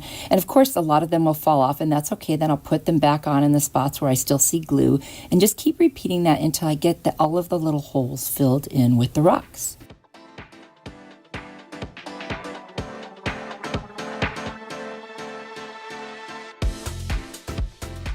And then I'll tip it on its side and kind of let the excess ones fall off. And then that way we'll make sure if I see any holes that I need to fill in. We're going to take the blue ones and do the same thing with the upper part. So there it is. They're all finished now. Isn't that beautiful? Oh, what a nice way to fill them in. So I'm going to take one of the starfish I decided I'm not going to use a sand dollar on this one. I had them both out just in case. But we're going to attach a starfish. We're going to pick a seashell or two that I really like, that I think will be really pretty on here, and attach those towards the sand. I just wanted to add a little extra, accent to it and give it more of that beachy look. Some of you know, because I've mentioned it before, but my bedroom is decorated in a coastal theme. So this will end up in there. But I love that theme. I don't want my whole house to be like that, but I just love having one room, and especially the bedroom keeps it very peaceful. So these are all just going to get hot glued on with a lot of hot glue to make sure they're very secure. And of course, you can use E6000 or super glue, whatever you want.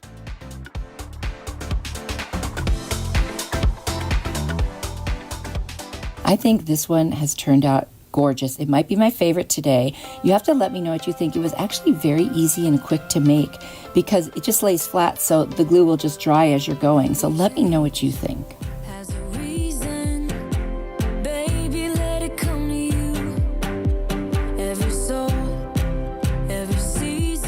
For this Dollar Tree glass trivet hack, I'm going to take a round trivet and some fabric that I got at Walmart. Now, there's a lot of scriptures and things on here, and what I'm trying to do is figure out one that will fit on this round thing. But first, I want to take the little legs off. So I'm going to take a little, mini spatula. They come right off. You just kind of push it under, and they're very adhesive. So I set them aside to use them to put back on later. Now I'm going to use Goo Gone and get rid of all the gooey stuff, and then rub a little alcohol over it to clean that up and get rid of the greasy part. That works very well to get rid of adhesive.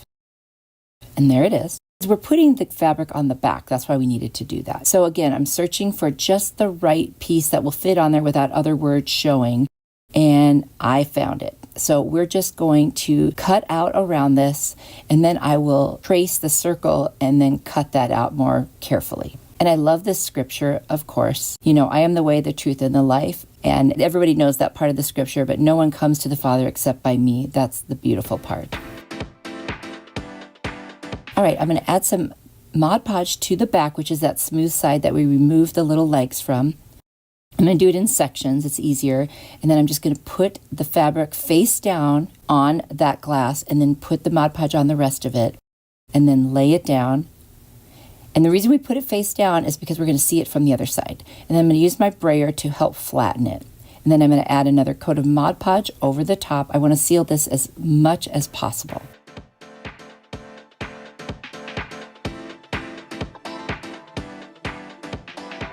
I'm going to dry that off with my heat tool.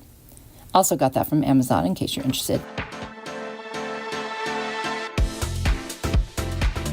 And there it is. Of course, I have excess to trim around the sides, which I'm going to do with my scissors. And if you just hold your scissors up against that glass, it does work very well. I didn't want to use an X-Acto knife or anything because I thought it might pull the fabric. So now I decided I'm going to add one more layer of Mod Podge on the back. I just really want to make sure that that fabric is nicely sealed on there. I'm going to take some Fix All adhesive glue and put those little feet back on, and that works perfectly for this.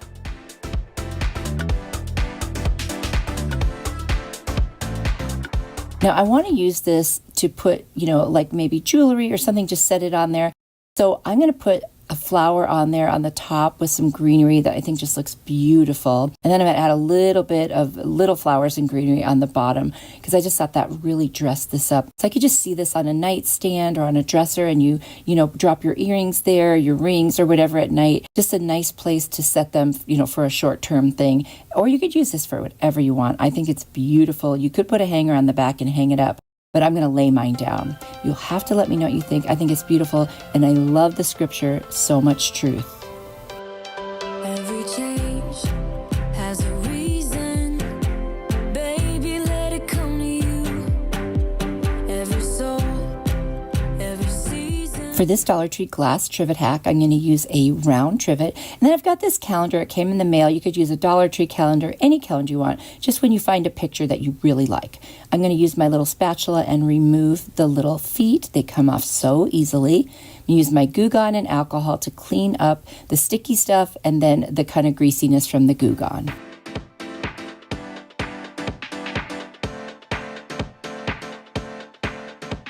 Now I'm going to pick the picture in the calendar pages that I want. I'm going to kind of see where I'm going to need to cut it. I'm going to pull out that piece, tear it out, and then I'm just going to place my round glass trivet over the top and trace around that so I know where to cut. I thought this picture was gorgeous, so spring-like, and honestly could even go into the summer.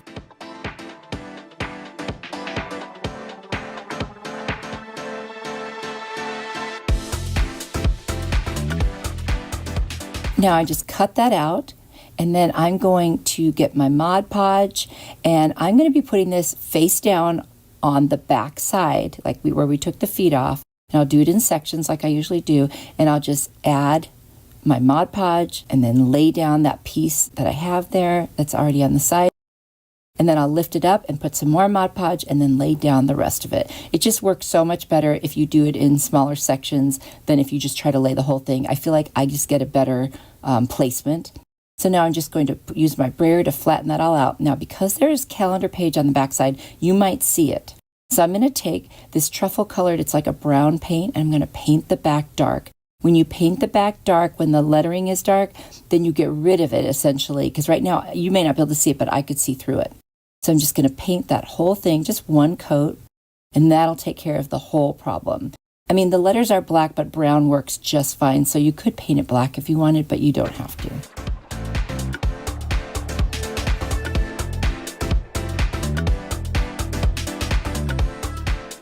All right, once I get all the paint on, I'll dry it off, and then I'm going to put a coat of Mod Podge to seal it over the back. And then once I dry that off, that part is done.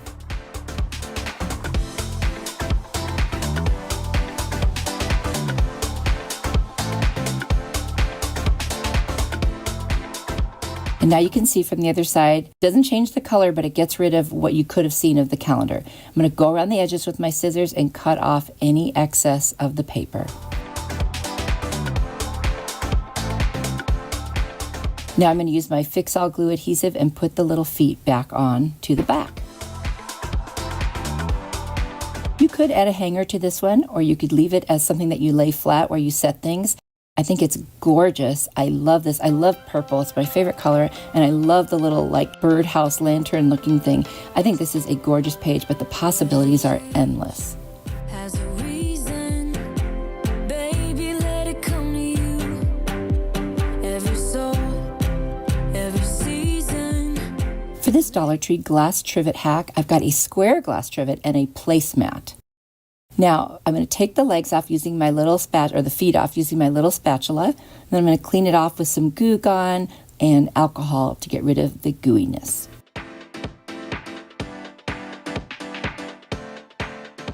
Now I'm going to figure out where on this placemat I want to cut. So I found one that I thought fit on the glass nicely. I'm just going to trace around it. Now I didn't use a pencil on this one because it just didn't show up very well. So I used a dark marker. Now I'm going to cut out the square.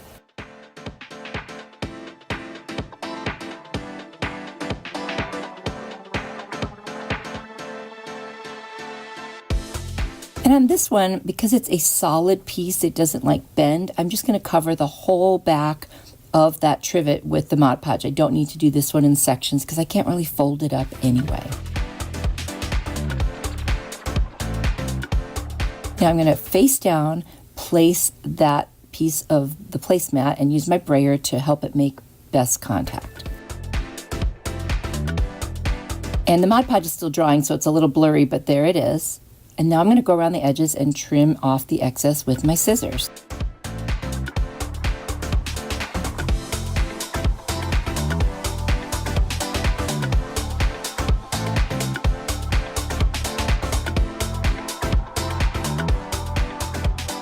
We're going to put the feet back on using my Fix All glue adhesive. And I did get that at Dollar Tree, by the way, in case you're wondering.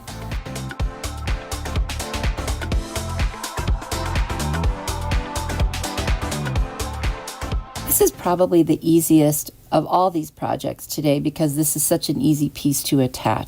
And there's so many beautiful placemats out there. This would be fun to do. This is going to sit on our coffee bar so I can just put things on it. I love this one. You're going to have to let me know what you think. And would you try doing this with a placemat? Has a reason, baby, let it come to you. Every soul. decal project, I'm going to take these paint stir sticks that I got on Amazon. I like them because they don't have like the curved edge at the top. And then I'm going to take 2 of them and I'm just going to create like crossbars. I'm just going to draw a line where I need them to be and use my miter shears to cut them out. And once I have the first one, I'll just trace a line on the second one so I know exactly where to cut for the same size. Now I'm going to sand them with my sanding sponge from Dollar Tree just to get rid of the rough edges.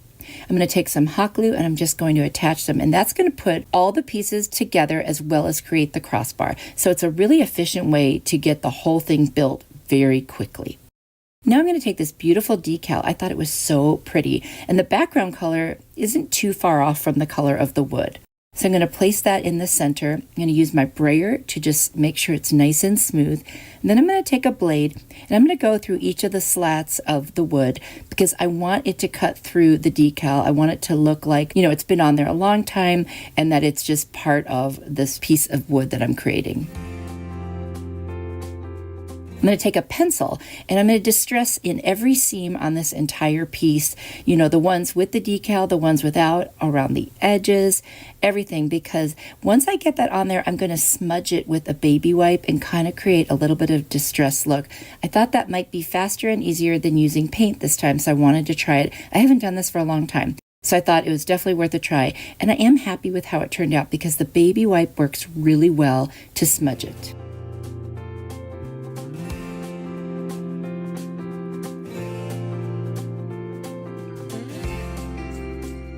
Now I'm going to take some Mod Podge and I'm just going to cover the whole thing. Once that's done, I'm going to take the metal piece from a clothespin, put a little piece of twine through the coily part and just hot glue that to the back and create my hanger. And then I will also hot glue the remaining twine down and add a piece of masking tape over the top to secure it. This is a fast, easy, and very secure hanger.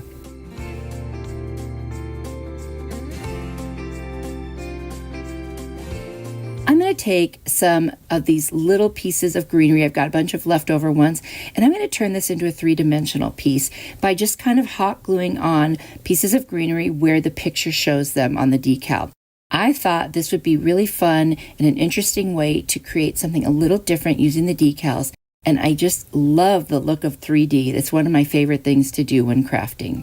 This was so easy and it came together so quickly. Let me know what you think.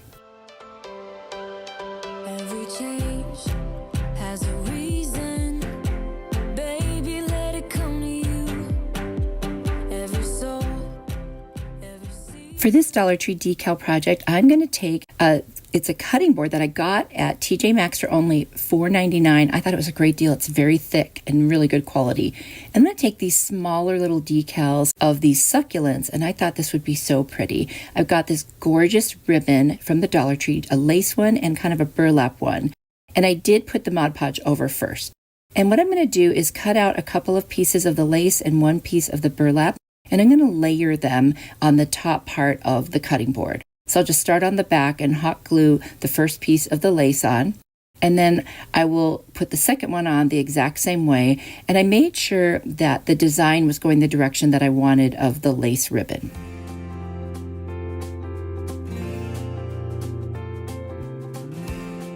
Now I'm going to take the burlap ribbon and I'm just going to put that across the middle. And I thought that was a beautiful look to have the lace on the top and the bottom. And this is kind of like a Farmhouse boho looking piece. So I thought that would be really cute. It's definitely very trendy. And I thought it would go with a lot of different things. Now, I love cutting boards. So of course, one more for my collection is certainly not going to hurt. Now I'm going to do a little bit of a different pattern on the bottom. I'm going to start with the lace ribbon. And I'm just going to put that one around the very bottom of this cutting board. The cutting board kind of has a shape like a bottle. So I thought this kind of worked to put one around what would be kind of the neck of the bottle and then the very bottom. I'm just going to use hot glue for all this. You won't see it, and it's a quick, easy way to attach this. This is just for decor, so it's not going to get used in the way that a cutting board would. It's just going to be sitting out, and this is going to hold just fine. Now I'm going to take the burlap ribbon and just put it across the top of that, and that's it. I'm going to take some of this rope I got from Walmart, and I'm just going to kind of make the end a little pointy with some hot glue and put it through the hole at the top and then just tie a knot. It doesn't really need a handle, but I kind of like the look of that. So that's why I went ahead and I did it anyway. I also think the hole looks funny just sitting there all by itself.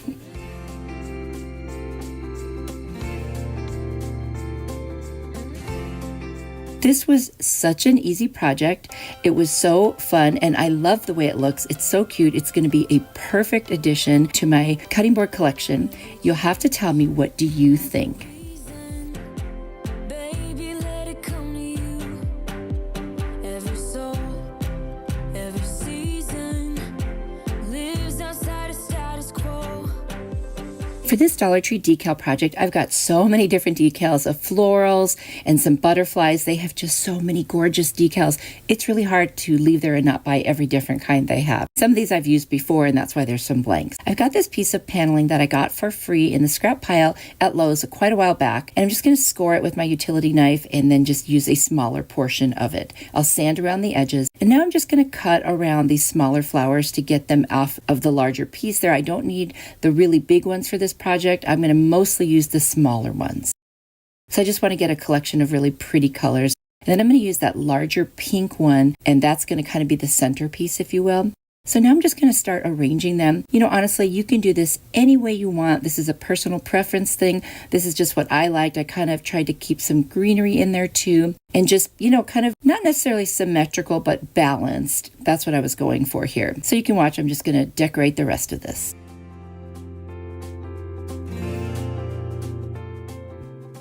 I had a little piece hanging over, so I just used my sanding sponge to sand that off. Now I'm going to freehand with a marker from the Dollar Tree, Hello Spring, and I'm going to do it in cursive. I just think it looked prettier that way. Now I don't have calligraphy type handwriting, but at least you can read it. I'm going to take my fern chalk paint with a fine tipped art brush and just go over what I used the marker for to just define the letters a little bit more. I wanted them to be seen from more of a distance. Now I'm going to take these gorgeous gold butterflies and I'm just going to kind of randomly place them around. I think that they just kind of were the finishing touch on this piece. I love that look. And when I place them over a flower, it's so pretty. These are some of my favorite decals I've ever seen at the Dollar Tree. Now I'm just going to make a hanger using that metal piece from a clothespin and putting a small piece of twine through the coily part, hot gluing it to the back. I will also secure the remaining twine onto the back and then add a piece of masking tape over that as an extra security. Now that that's done, the whole project is done. I am going to cover it with some matte finish clear Krylon spray just to be safe. I love it. I think it's so bright and cheery, and I just think it turned out beautiful. What do you think? Has a reason, baby, let it come to you. Every soul, every season lives outside of status quo. If you stop believing. For this Dollar Tree decal project, I've got this beautiful decal that says let go and let God. I've got a wooden piece from the Dollar Tree and my Rust-Oleum chalked linen white paint. I'm going to sand all around this entire piece. They're a little rough. I'm going to go ahead and just paint the front and the edges in the white paint. And I do 2 coats. Now I'm going to make a hanger using the metal part from a clothespin and a little piece of twine. Just like you've seen me do before, I'm going to put it through that coily part and hot glue it down and add a piece of masking tape at the end for additional security. It just works really well to do this.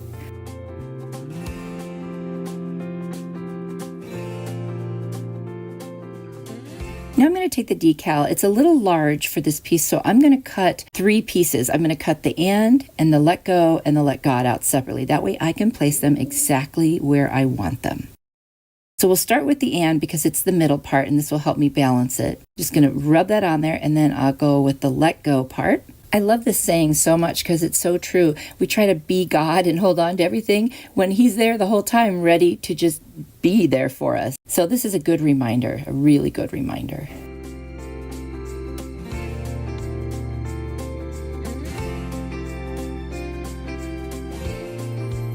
These flowers are really cute, so I thought I'd just kind of cut some of them out individually and just place them on the bottom, make a little pattern out of it. I couldn't do the whole thing. They're much too large. But if I just cut some little ones, I thought that would be really pretty. So I'll just go ahead and do that and place them on there. I am on my way again. Can't believe it's been a year. And there it is. I'm going to cover it with Mod Podge. And then I felt like it needed something. So I'm going to put a pretty little pink flower, or it's almost peach, at the very top and some greenery around it. The greenery is from Amazon, the flowers from Dollar Tree. And I'm just going to snip off the ends and hot glue 2 pieces to each side. And that should do it. I think that's just enough to make it spring and festive and pretty, but the meaning of the sign is the part that really matters the most to me. Like I said, such a great reminder. Riding through the winter night, thinking of my only wish. I don't need a perfect snowman. I hope you like this one. It's definitely a favorite of mine. It was so easy to do, and I think it's meaningful too. It would also make a great gift. What do you think about this one? Has a reason, baby, let it come to you. Every soul, every season. Dollar Tree paintbrush hack. I'm going to use this 2-inch paintbrush from Dollar Tree. I'm going to use some twine that I got at Walmart, a half bead that I got from Amazon, plaster colored Waverly chalk paint, and agave colored chalk paint. I'm going to take my sanding sponge from the Dollar Tree, sand off the handle of the brush, and start painting with the agave paint. And I'll just be very careful around those edges where it meets the metal. And you could tape that off if you want. I chose not to. I felt like I could manage it. And I did leave a little area blank. We're going to create a cute little paintbrush gnome. So I'm going to dry this off so that I can go ahead and move on to the next step. I'm going to take the plaster colored paint and I'm going to do everything from the agave down towards the bristles that I did not paint in the agave. And that's why I left that little part that was blank, because I wanted to paint it with the plaster. And then I'm going to also do the paintbrush bristles on both sides and just kind of really make sure that gets very well covered, and the back too.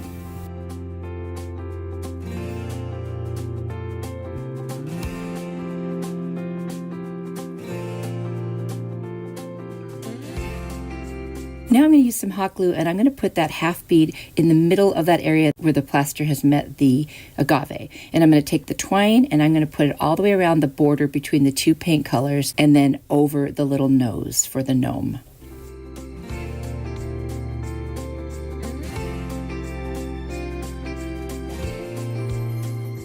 Now I'm going to cut it off and just put the end on there with some more hot glue and just make sure that's connected very well.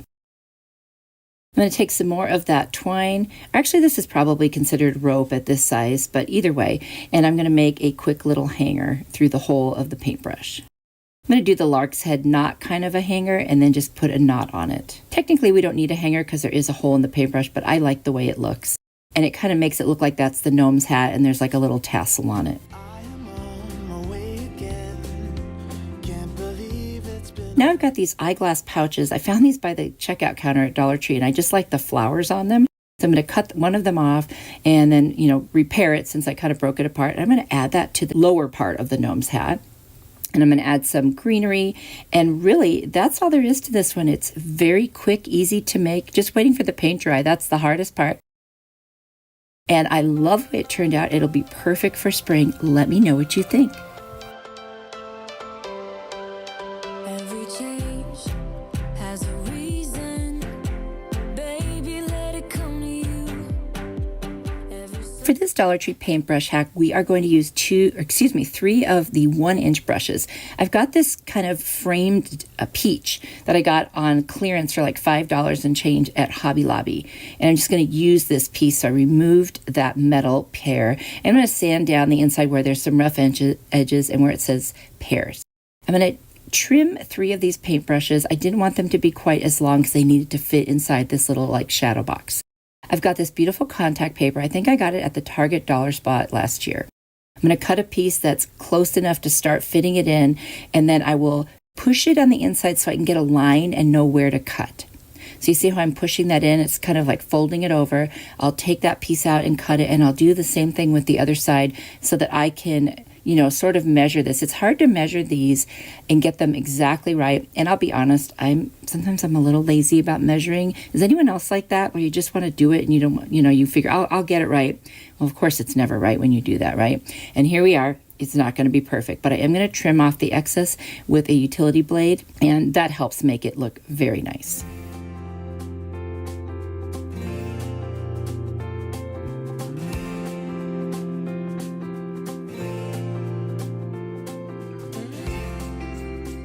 There we go. Now it's ready to move on to the next step. I'm going to use my brayer just to make sure it's laying flat. And I'm going to take this walnut furniture marker and go around the edges. It was a little bit scratched up, and I wasn't trying to distress this one, so I thought it would be better to fill in those scratches. And that worked perfectly. I mean, that's what those things are actually for, right?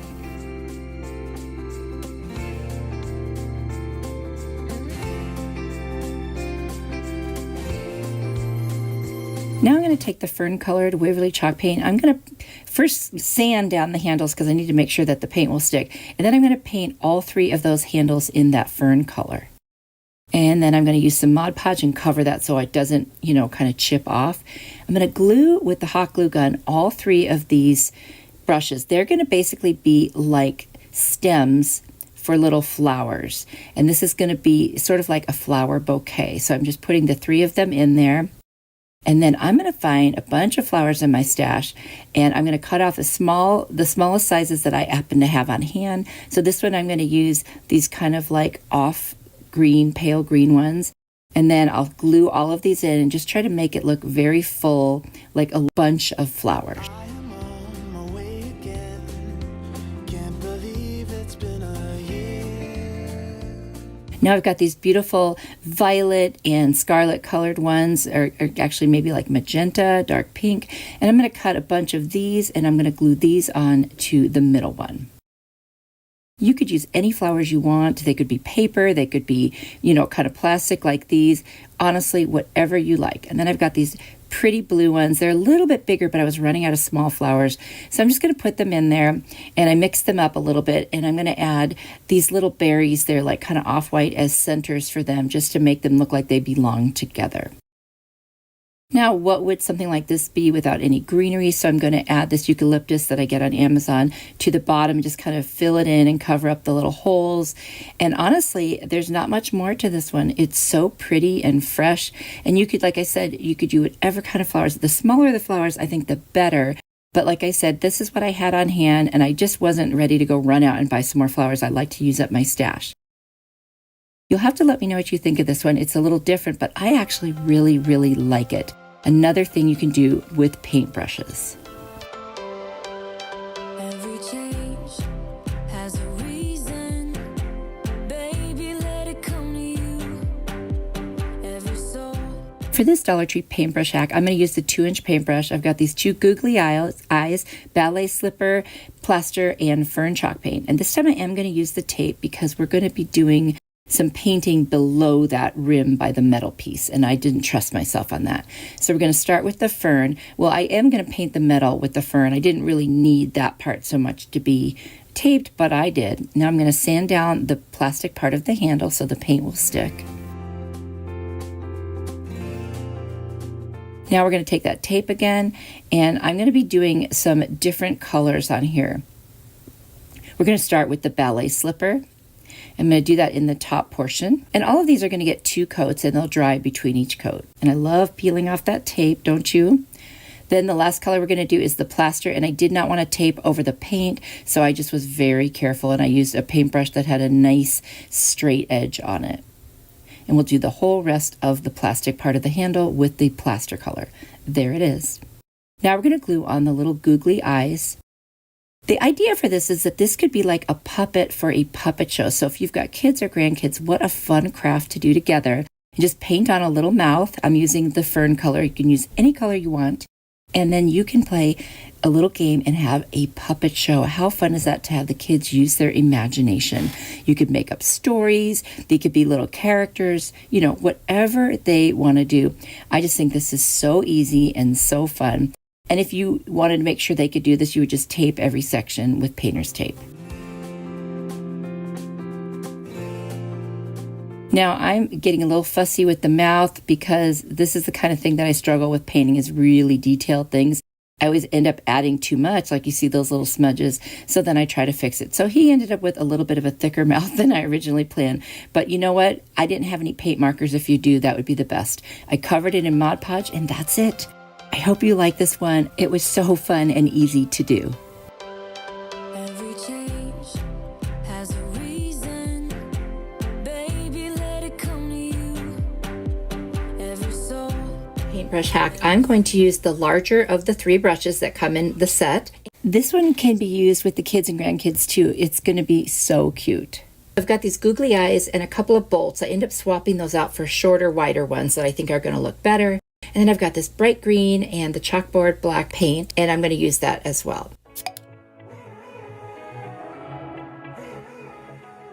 First thing is I'm going to paint from the metal all the way down the handle with that green. And it does take about 2.5 coats on the metal and then maybe just 2 coats on the black part. Super easy though. Let that dry. And then I'm going to take the black paint and I'm going to paint the bristles because they have black in them, but then there's kind of that yellow at the top. And I'm going to take that chalkboard paint and I'm just going to start brushing, and I just kind of push in between the bristles and around the top. It's very easy. It doesn't take tons of paint to do this.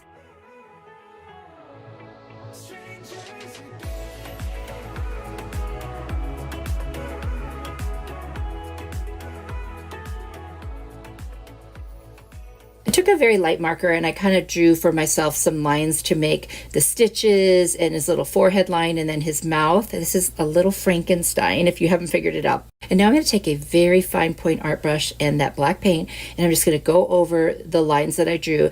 I didn't do pencil because I didn't think I'd be able to see it very well. So I just took, like I said, a very fine point and light marker just to draw them. And now I'm going to paint over them all. It makes it so much easier if you have something to work with. I find that if I paint first without using anything, I just mess it up really bad. So if you're like me, take the time and draw it out first. Now I've got the googly eyes and I'm just going to hot glue them right on where you would see the eyes normally.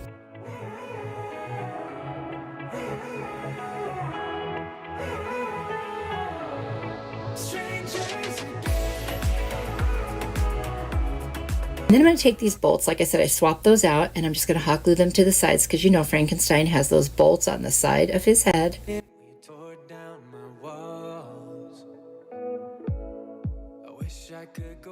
I saw this on Pinterest and I just had to make it. It is so adorable. And this is incredibly quick and easy. Honestly, the thing that took the longest was waiting for the paint to dry. Otherwise, this would basically be a 5-minute craft. So if you have a heat tool to dry it faster, then it could be a very fast craft. And I think it turned out adorable.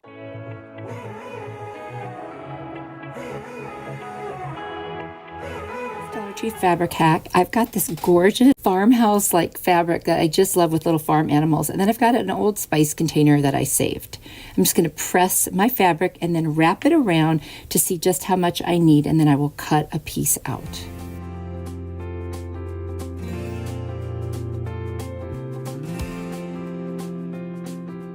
Now that I have the piece cut, I'm going to use Mod Podge. I'm going to start one side at a time, and just on the flatter side, not up on the top, I'm going to start attaching the fabric. Now I know there's excess at the bottom. That's okay. We'll trim that off later. And then I'll use my brayer to go over the top and of each of the 4 sides as I apply it. And I'll just do one side at a time. That way I don't get any wrinkles and I can make sure it lays very flat. Now I've got all 4 sides attached and I'm going to start trimming. So first I'll just do a basic trim and then I'll go in and be a little bit more detailed and get off, a little more of that excess. It doesn't have to be perfect because we are going to use Mod Podge to attach the rest of this.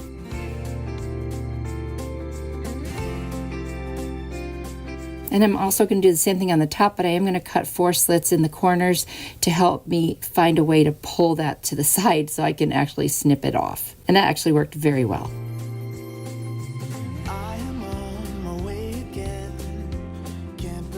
Now I'll start with the bottom and I'll attach those little rough edges with the Mod Podge, and I'll do the exact same thing to the top. Now once I've dried that part, I will then do the entire center part with the Mod Podge. I want to seal this whole thing. That'll help make it waterproof too.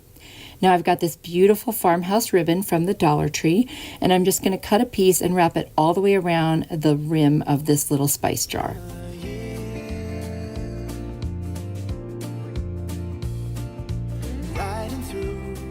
When I get to the end, I'll just attach it and cut off any excess.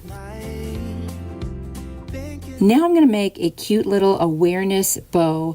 So I'm just going to, create the awareness and pull down the center there. And I use a little bit of hot glue to hold those pieces in place while I'm trying to finish the bow. For me, I just find that to be easier. Now I'm going to take the ends, fold them together, and then from the bottom up, cut a little triangle to create my little dovetails. Now I'm just going to attach that right to the center and put a little black button there to finish it off. I think this turned out adorable. You could put whatever you want in it. You could even take the lid off and put flowers or greenery in it. I just think it's beautiful. Let me know what you think. Every change has a reason, baby. For this Dollar Tree fabric hack, I got this gorgeous pineapple fabric, and then I've got a Bible I have. It's a paperback, and it sure has gotten worn over the years. So I thought, why don't I make a cute little book cover for it using the fabric? Do you remember making book covers back in school? I don't know if they still do this, but back in the 60s and 70s, we had to use paper bags and make our own book covers. Let me know if you remember doing that. I actually used to kind of look forward to doing that. I thought it was fun. Anyway, I'm going to do this exactly how we used to do that. I'm going to cut a piece that will cover both sides and a little excess. Then I'm going to fold down the top to meet the size of the book, and I'm going to do that to the bottom as well. I'm going to tack it down with some glue. I'm using hot glue because it'll dry really fast, and I'm not making it clumpy. I'm just putting a very little bit on there. Now I'm just making sure it's the right size all the way across. And what I'm going to do is I'm going to fold the book over, stick the two ends into the front cover, just like we used to do with our paper bags.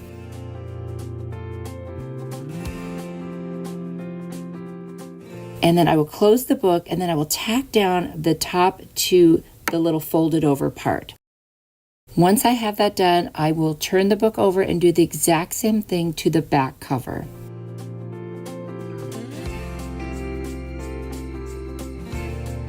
And add extra glue, trim off any stray pieces, and any other places that need to have a little more security, I will tack down with a little bit of glue.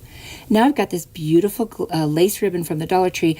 I'm going to cut a piece, and on the inside front cover, I'm going to hot glue that ribbon, but I'm going to leave a whole bunch. I'm going to pull it to the very furthest point of the book and then wrap it around and leave a piece, and that becomes our bookmark. Now I know it'll fit for the whole Bible, and that way it'll just work perfectly. And then I'm going to add one more little piece of that lace ribbon to the back because I thought it just looked better to have that end finished as well.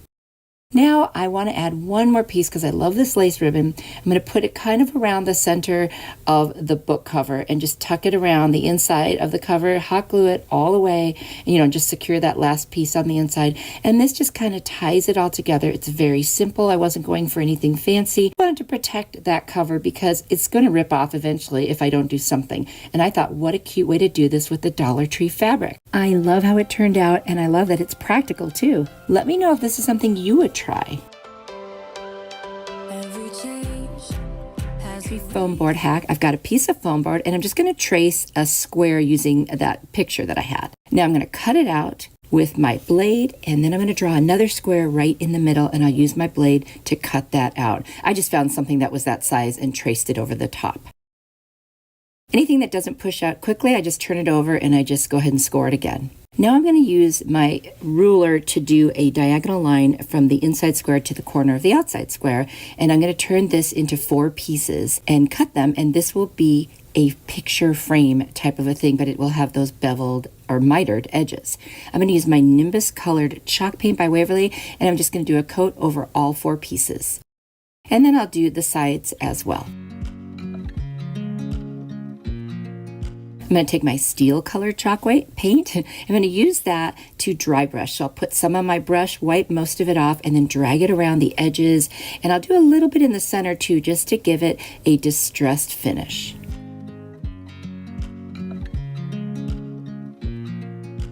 And there it is. And I'm going to just do a little bit in the middle, like I said, just very lightly. I watch you as you drive. Do you know I'm looking? Now I'm going to turn it over because I'm going to attach it from the back.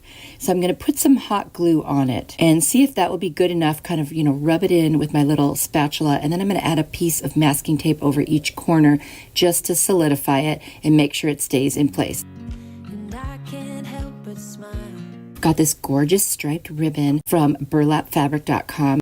And I'm just going to cut a piece that I can pull around the top and attach in the back. And that will be like what will hold this wreath we're about to make with this greenery I got from Amazon.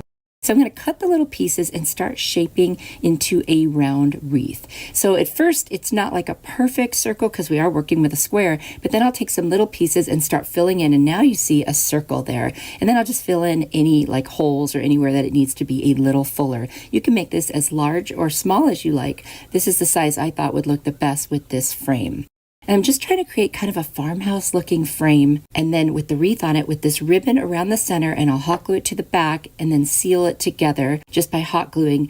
This gives it that really pretty farmhouse look. I'm going to take a little piece of twine, tie it in a knot with the two ends, and create a little hanger that we're going to hide on the back of the ribbon so nobody sees it. All we see is the pretty ribbon. And just attach that there, and then take another little piece of the ribbon and cover up my knot with some hot glue just to secure it. It's very lightweight. Remember, we're using foam board here. And now I've got a beautiful hidden hanger on the back. I think this turned out gorgeous. I love this one. I think this one is my favorite today. You have to let me know if it's yours. Every change has a reason. Baby, let it come to you. For this Dollar Tree foam board hack, I've got another piece of foam board, and I'm just going to use this wooden piece to draw two rectangles. One will be longer than the other. I'm going to make a beautiful cross. And I thought because Easter is coming, this would be so perfect for that. So I'm just going to pull off my pieces now that I've cut them with my blade, trim off any little edges with the scissors. Sometimes that happens if your blade isn't super sharp, and I guess mine needs to be changed. One thing, be very careful cutting foam. It becomes more hollow in the middle if you're not real careful. I'm going to take my Nimbus colored chalk paint. It's a very light gray, and I'm going to use that for this cross. But first, I'm going to cut the piece out that overlaps because I want this to lay flat. So I'm just going to draw a pencil line where that is, and now I will go ahead and paint this cross in the Nimbus and dry it with my heat tool. Now I can assemble the cross, and it will lay flat.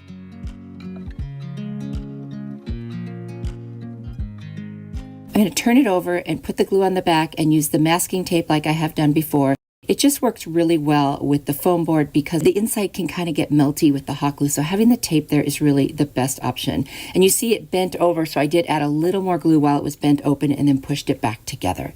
And now I'm just going to add some more of that paint to the front. Bestie, I just want to thank you for being part of this community. I have met the most wonderful people. You should really get to know each other in the comments. Lots of people praying and just being so kind. We're going to add our hanger. I'm going to use that metal part of a clothespin. I'm going to take a very small piece of twine and put it through the little, I guess it's like a coil or a spring part. Hot glue that metal to the very top with the hook part sticking up, the part you could hang it with. And then I'll hot glue down the twine and add some masking tape with glue over that. And we'll have a very good seal, and this will hang up nicely. It's lightweight, not going to be a problem at all. Now I've got these half beads that I got a long time ago on Amazon, and when I run out, I will be getting more because I love them. Anyway, you can add them on with hot glue or any glue you want. I chose hot glue because it's such a lightweight project. And now I'm going to dry brush some of that steel chalk paint from Waverly around the edges and the sides of the cross.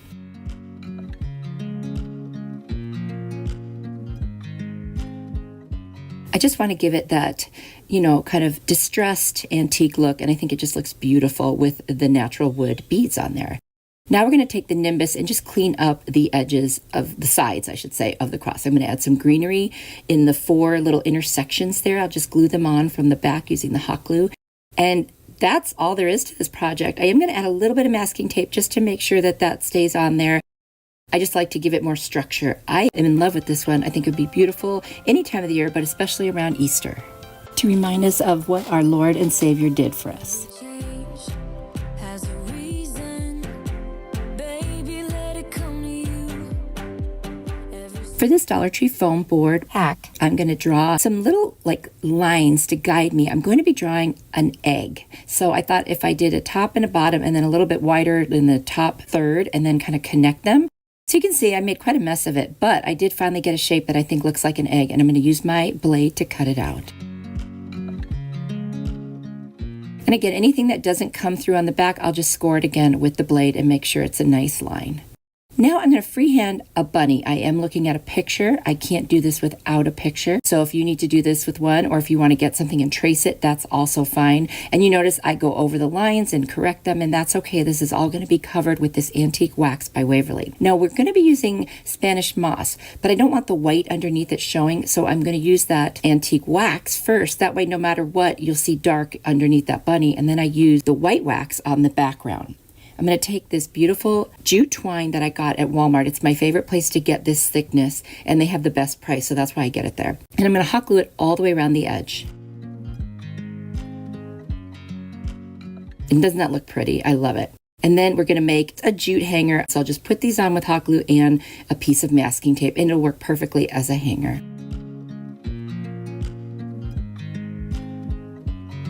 I watch you as you drive. Now I'm just going to make a cute little shoestring bow to put at the very top of the egg. This is going to be a very rustic piece. So I know a lot of you love rustic, so I think this will become a favorite for many. We'll trim that bow and just tack down the ends of it so it doesn't get in the way of the bunny ears.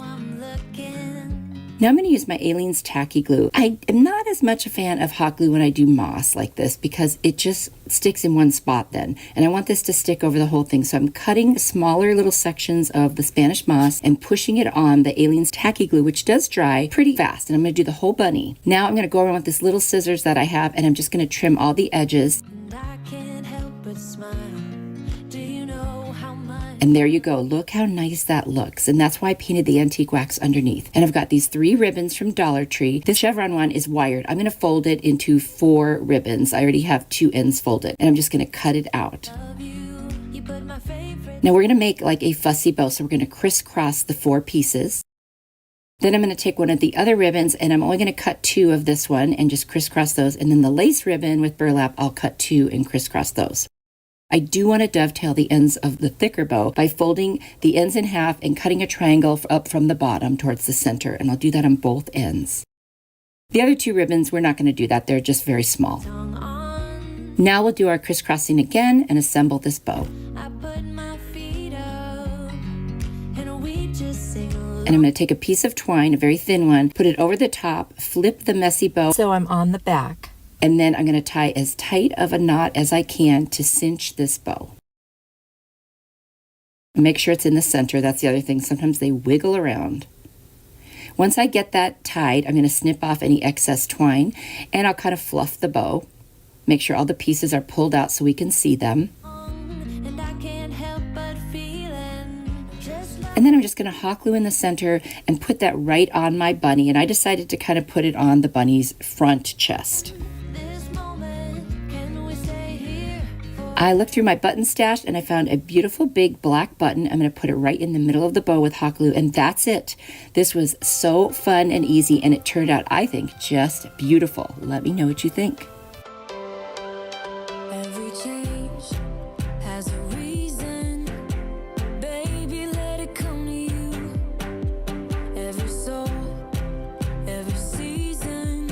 For this Pinterest-inspired foam core board hack, I'm going to cut a 11 by 11 piece of the foam core board. And then looking at that picture that I just showed you from Pinterest, I'm going to hand draw kind of a rough flower. I mean, it is not fancy, and I'm definitely not an artist. I literally think anybody could do this. Just making petals around petals around petals, you'll see here. And I'm drawing it with the pencil. That way I have something to go on once I start using paint and so forth.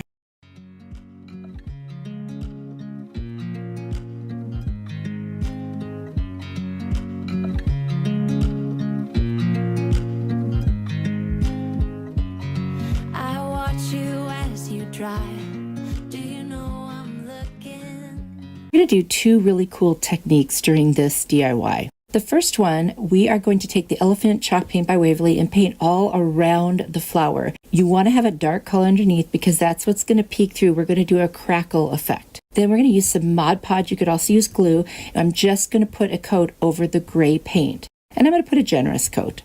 And I can't help but smile. Do you know how much I love you? You put my favorite song on.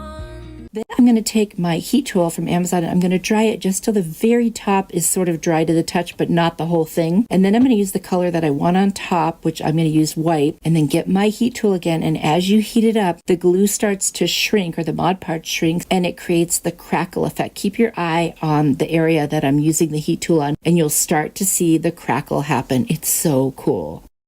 So I'm going to do that everywhere that I put the Mod Podge and the paint, and I'm loving that look. Then I'm going to take some caulk that I got from the Dollar Tree, and I'm just going to outline the petals of the flower. I put my feet up and we just sing along. There you go. And it doesn't matter how bumpy it is, you want it like very textured and lumpy. I'm going to use the Ballet Slipper chalk paint by Waverly and mix it with water. And I'm just going to go very lightly over where I had already put the white off camera, and then kind of blend it with my fingers. And then I'm going to add a little bit of like a red color to the center just to give it a little dimension. I'm going to make a stem with a little bit of brown. And then I'm going to cut two rectangles that are the same 11 inches wide, or long, I should say. I'm going to paint them first with the white and then with the burnt umber, all in a downward direction to give it the wood grain. Now, I thought that's what I was going to want.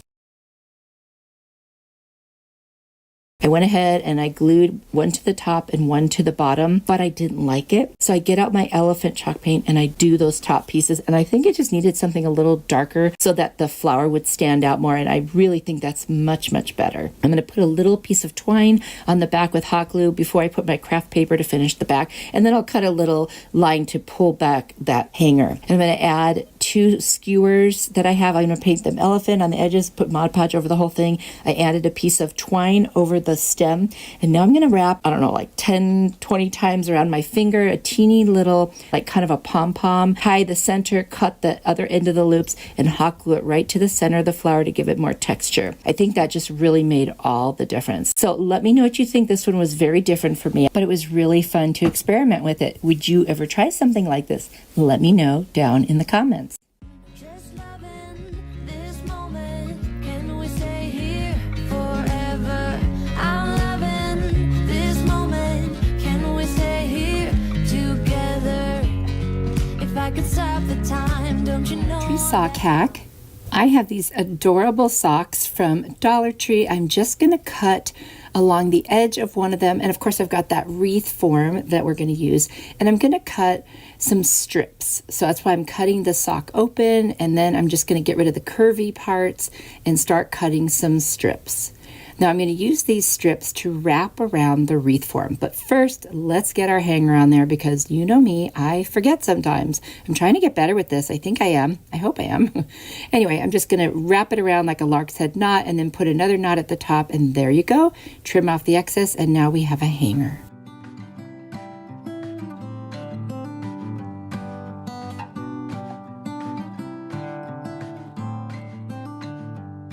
Now I'm going to start with the first strip of the sock, and I'm just going to hot glue it to itself around the back and start wrapping kind of at an angle around. Doesn't only overlaps kind of on the edges. That way we don't have to use so many socks to do this. And each time I finish a piece, I'll just turn it over and hot glue it on the back. And then I'll start the next piece going in that same direction on the back, start wrapping it around, and just continue doing this until I get to the actual end of the wreath ring.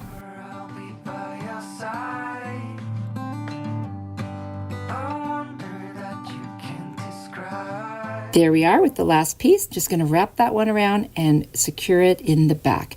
Isn't that already pretty? It's just kind of puffy and spring-like. It's so cute. Anyway, now I'm just going to take these gorgeous flowers I got from Walmart. They have some really pretty ones, and their prices aren't too bad either. I'm going to start with a larger flower in the center. I think the larger one actually came from Dollar Tree. And then I'm going to secure a bunch of these leaves all along the left side only. We're just going to do the flowers on half of the wreath. So once I get them snipped, I'm going to glue them on, kind of like the first one will be going upward, and then the next one will go down. So it almost creates like a leaf circle, kind of. And then I will start putting the little flowers down on the leaves. And I think that's just going to be so pretty. By the way, this is a very easy project, and it turns out gorgeous.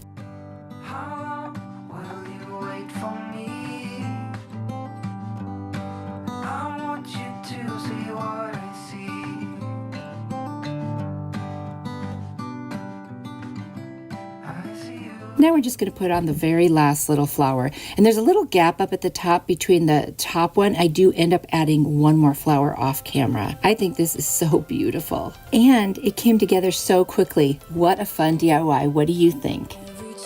Dollar Tree sock hack. Honestly, this is about the easiest one. I got these cute striped socks, and then I had this little tin planter from IKEA, but they sell them at Dollar Tree and Walmart too. What I'm going to do here is just cut a section that fits around the center part of this planter. So I'm cutting off the toes, I'm cutting off the heels, and I had just kind of held it up to the planter to see where I needed to cut.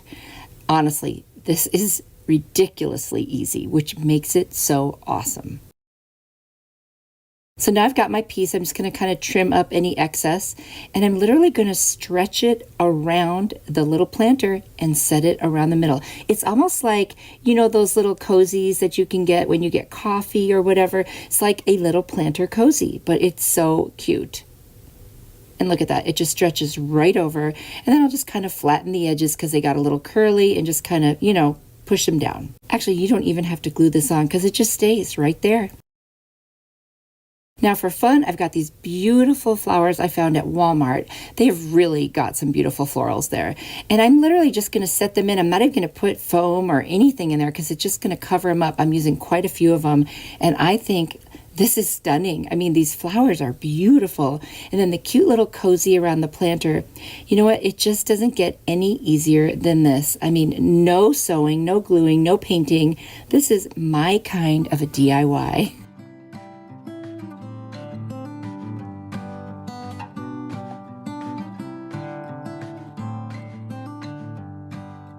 You'll have to let me know what you think of this one. I absolutely love it, and I love how easy and fast it was to make. Doily hack. I've got this gorgeous little canister from the Dollar Tree. It is so beautiful with that crystal looking top. And I've got a small doily, which comes in that packet with so many different sizes. I'm going to draw some lines to create what will become angel wings. We're going to make the most beautiful little angel. And I'm just going to cut those pieces out, and I'm going to leave a little strip in the middle so that I have something to attach the wings to the glass canister with. This is such an easy project.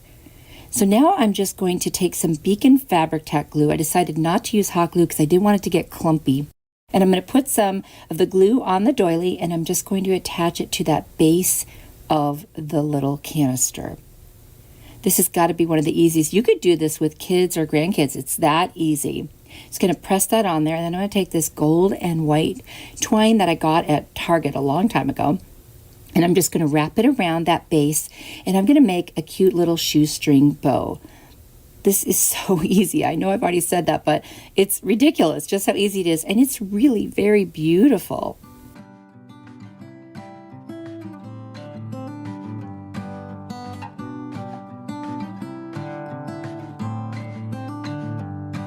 This summer I'll be by your side. I wonder that you can. I'm kind of adjusting my bow here because when you first make one, it's never the exact size you wanted it to be. And I'm going to make sure that the tails that are hanging kind of nice and flat, so I pulled it underneath the little part that's tied around. Now I'm going to add just a little dot of glue to hold that bow right in the center there. Then I'm just going to trim off the excess on the bottom of the tails. I do want it to hang down. And you know what? That is it. That's just how easy this one is, and I think it came out beautiful, and it took just minutes to make. Let me know what you think. Every change has a reason. Baby, let it come to you. For this Dollar Tree doily hack, I'm going to take 6 doilies, and then I've got this beautiful scrapbook paper from Hobby Lobby. And first I'm going to take this twine, and I'm going to make loops on each end. That way we're going to make a cute little banner garland, and I want to make sure I have little loops to hang it with. So we're going to take the smaller size doily, I'm going to separate them, and I'm going to fold them in half. This is such an easy way to make a cute little garland, banner, whatever you want to call it. I love this concept. There's so many different things you could do with it. This one was with the scrapbook paper, but I think there are just tons of ideas you could do with this.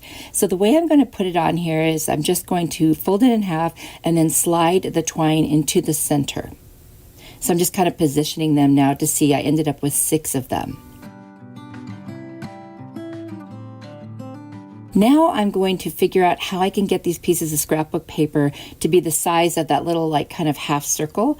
So I realized there's little holes in the doily. So if I just go around them with my pencil and just kind of put a dot in each of the holes where I want on the scrapbook paper, it is the perfect size and I can just cut it out.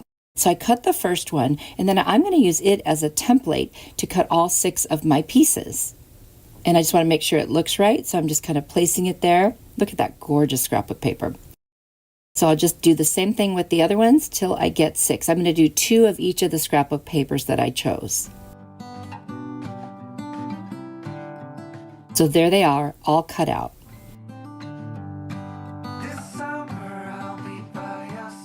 So now what I'm going to do is find the center of my twine. And then I'm just going to set my scissors there so I don't forget where it is. And then I'll put 3 of the doilies on each side and I'll add a little hot glue inside, attach it, and then I'll put a little dot of hot glue on the bottom so the bottom is also attached. And I'll do that for all 6 of these. You don't have to use hot glue, by the way. You could use tacky glue, whatever you want. I just happen to have my hot glue out and ready to go, and you really can't tell the difference.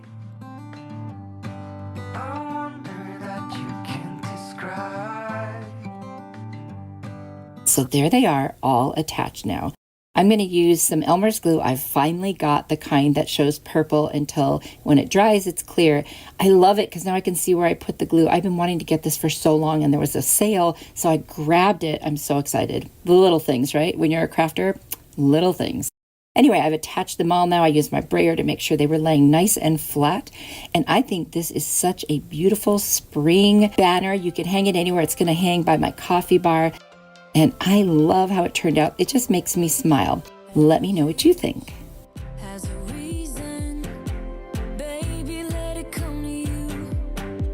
Every soul, every season lives outside. For this Dollar Tree doily hack, I'm going to use 2 of the smaller doilies. And then I've got this book. It's my husband's. And he said that I could make a cover for it or I could change the cover of it. I'm going to clean it off with some alcohol just to make sure it's not dirty. It's old and it's been sitting in a cupboard for quite a while.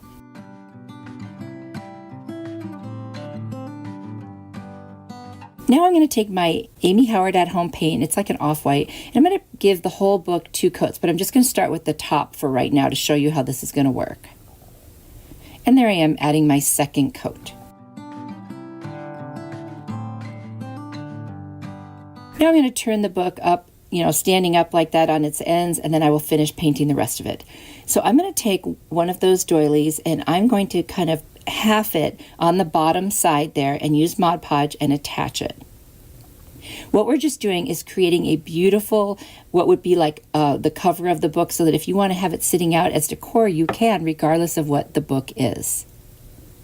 So I'm going to cover it with Mod Podge as well, very generously, because I want to make sure it lays very flat.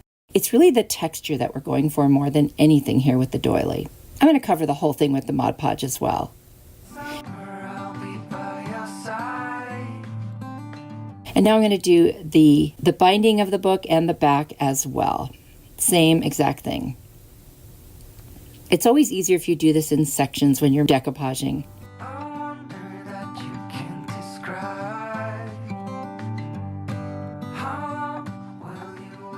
Now I'm going to take another one of those doilies and I'm going to water down a foam brush and use a little bit of the Cashew Waverly chalk paint. Just kind of dab on there. I want this to look worn. You could also use tea, by the way. I just thought this would be fast and easy, so that's what I did. And then I just dried it off. And it gives it that kind of distressed look.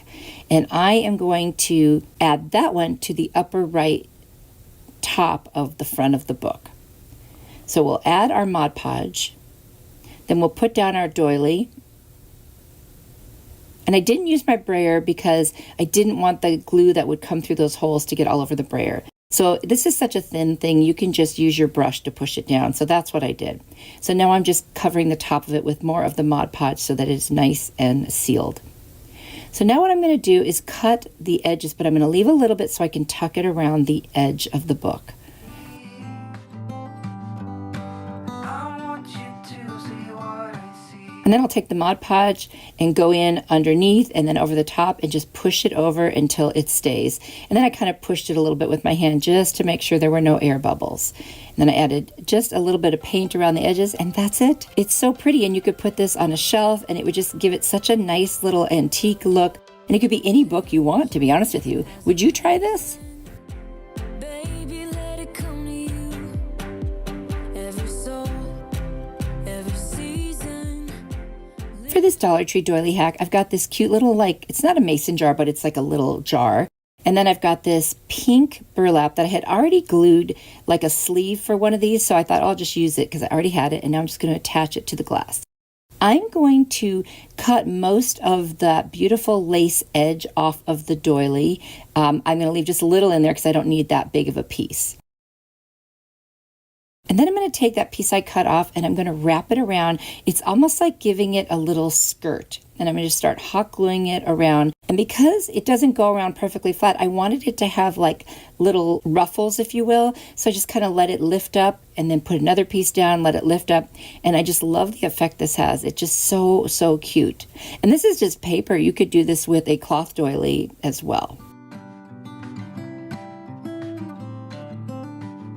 And when I get to the end, I will just attach it, cut off any excess, and then make sure that the pieces are attached to each other with the hot glue. And you could use any kind of glue for this as well. Now I'm going to take what was left of that piece that I was using, and I'm just going to roll it around itself, and I'm going to create a little rose with it. So I made it a little tight, then I loosened it, and then I'm going to glue it to itself, and then I'm going to trim the bottom, and then I have to glue it again because I wasn't sure exactly how this would work. I was just going to play with it until it looked the way I wanted. So I'm going to take these beautiful flowers that I got, I believe from Dollar Tree a while back. I'm going to trim off the stems. And then I'm going to take a leaf from another pick, and I'm going to attach it right to this burlap here on the front of my little jar. Then I'm going to make my little rose even a little flatter because it was going to stick out way too much the way I had it. And I'm going to hot glue it right to that leaf, and I'm going to add one more leaf right next to it. I thought that was so pretty. What a neat way to use the doily, not just as the little skirt, but to create this flower. Next, I'm going to take some Spanish moss, and I had some little sticks in there, and I thought anything I could just to kind of fill this up, because I don't really want to see those stems from the flowers I'm going to use. And then I will stick them in there, and just, this is so beautiful. I love the colors of these little flowers, and the leaves are really cool too. They're not like your regular leaves that are kind of shorter. These are just so pretty, and look at that. This was so easy to make, and it's beautiful. I mean, it's just so cheery and bright, and it makes me think of spring. How about you?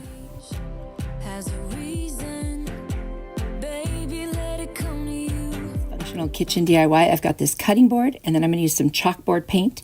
I'm going to tape off a square kind of in the middle.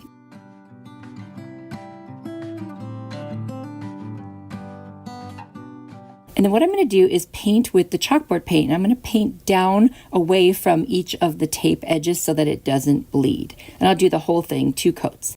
And boy, how satisfying is it to rip off that tape? And I'll dry it off with my heat tool.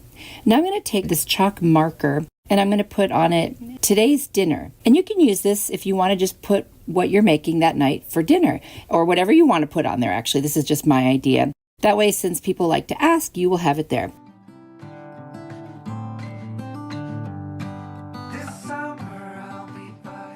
I'm going to take some chalk. I didn't have any white, so I had to use this yellow.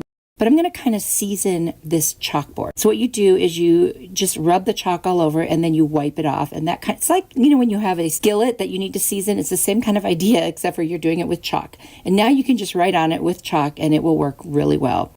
So I'm just going to put beef stroganoff because that sounded good to me.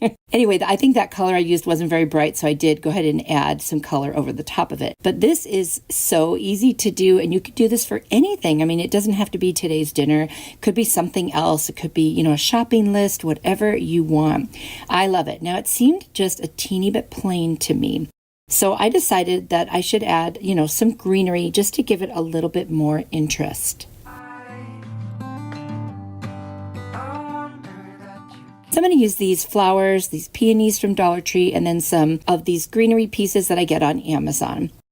And I'm just going to put the leaves on first, then attach the flower, and then add some of those leaves that I'll snip off on either side. And I think that adds such a nice embellishment. I think it's beautiful, and it just very cheery and fresh for your kitchen. How will you wait for me? I love how easy this was and how cute it turned out. You'll definitely have to let me know what you think about it. Every change has a reason. Baby, let it come. For this Dollar Tree functional kitchen hack, I've got this magnet that shows kitchen measurement conversions. I've got a spatula from the Dollar Tree, some twine and some greenery, and a little bow that came from Walmart. First thing I'm going to do is just add a hanger to the very top where the hole is. That way it's done and I don't forget. I don't know about you, but I always forget about conversion, so it's kind of nice to have something like this handy. I'm going to hot glue the magnet just to the flat part of the spatula. Then I'm going to attach the little bow up towards the top near where the hole is for the hanger. Then I'm going to cut these little pick pieces, and I'm just going to add them underneath the bow just to give this some cute greenery and interest, and it's such a farmhouse look. I love it. I decided that I needed to add just a little bit more because the handle just seems so plain to me. So I've got this gingham ribbon from the Dollar Tree, and I'm just going to cut a little piece, wrap it around, and hot glue it onto the base of the spatula. And I thought that was just the perfect addition to this, just to give it just a little more fun and interest.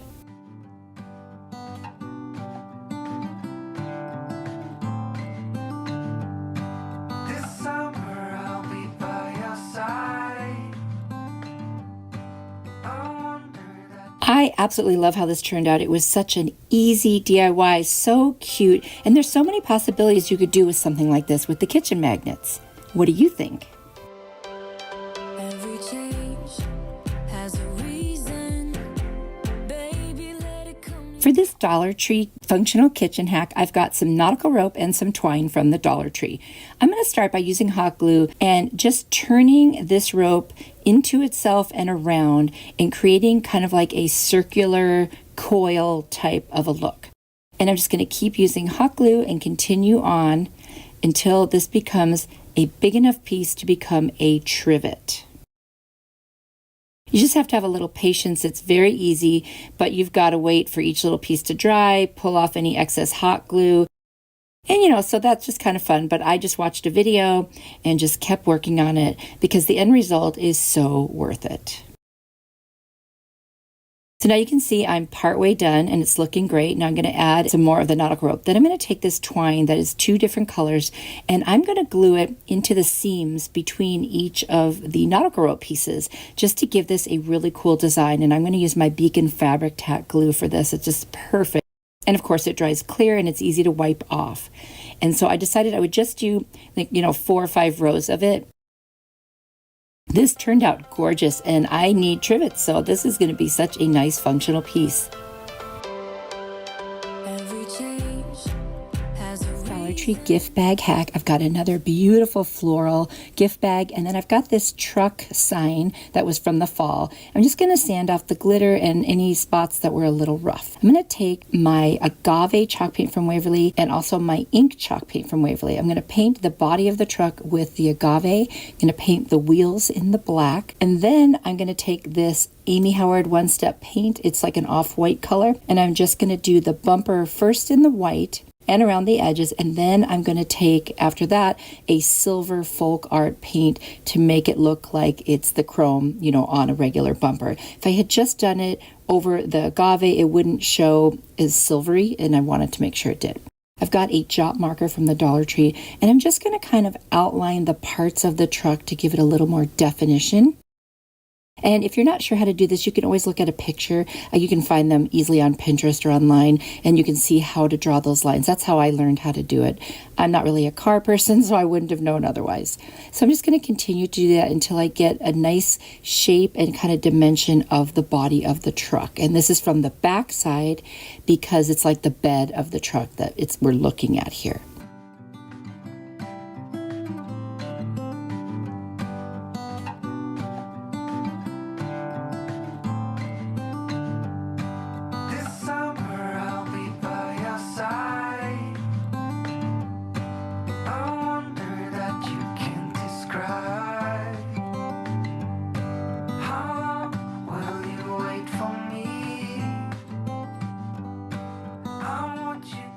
Now I'm going to take the gift bag and I'm going to cut out a piece that has, some of the florals that I want. And then I'm going to kind of fussy cut out some of the flowers, just different colors, the way I like them. You can do this any way that you want. And I started off using a glue stick. That wasn't really the best choice on this one. So you'll see I end up adding in some Mod Podge. And then I use my brayer to flatten that. And there's that Mod Podge. I had ends popping up and I just decided going forward I would just use Mod Podge. And then I'm going to cut some more flowers and add them on so it looks like the truck has a bunch of fresh flowers in the bed. And I'll just dry that with my heat tool. I'm going to spray the surface with my matte finish clear glaze, and then I'm going to add a beautiful pink hanger. I've got my greenery from Amazon that I get. It's always in my Amazon store if you would like to get it too. Let me know what you think. It's so fresh and spring-like. Just makes me happy, and I love that agave. It's probably my favorite Waverly chalk paint color that they have. And I'm just going to create like a swag on the bottom, and then I'm just going to add some leaves in the middle to cover those little stems, which is something I often do. And I think this one turned out so beautiful. It was really easy too. Be sure to let me know what you think down in the comments. Has a reason, baby, let it come to you. Every soul, every season lives outside of status quo. For this Dollar Tree gift bag hack, I've got a gift bag, I've got a wood round that was from the fall, and I'm just going to start cutting out the words on this gift bag. As it turned out, the two larger words, together and loved, would not fit on this round, so I end up doing something different. I'm only going to use the words in the center, which is they built a life they. So you'll see I'm going to cut each of these words out individually as tight as I can, to the edges of the words.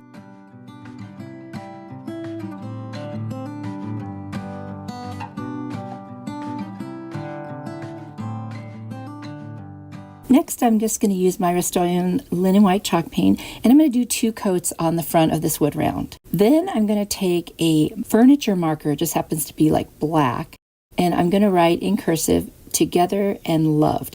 Now, this is not perfect. I don't do calligraphy. I kind of wanted it to look more natural. So if you think it's a little messy, that's actually my intention here.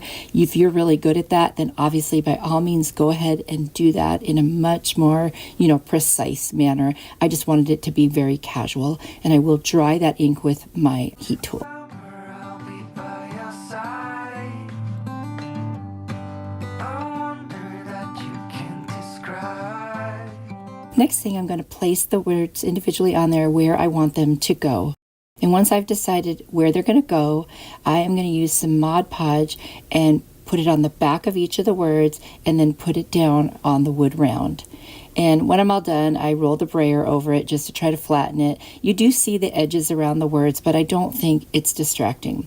I'm just going to take a piece of wood, which is sort of like a flat edge, and I'm going to draw some lines with a pencil, and it's going to look like kind of shiplap or plank. And I'm just going to slightly wet my finger and rub over that pencil, and that makes it look a little bit more realistic. It also creates a bit of a distress effect. Will you wait for me? I want you to see what I see.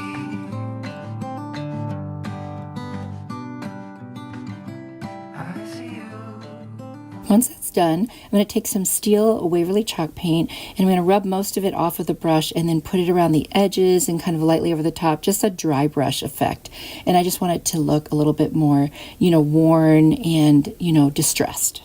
If you are enjoying this video, I hope you will subscribe if you haven't already, like it, share it, and leave me a comment. Thank you. How I see you. Next, I'm going to use some of this greenery from Dollar Tree. I'm just going to make a little swag on the top. And off camera, because I forgot to film it, I also added the lavender and a black hanger.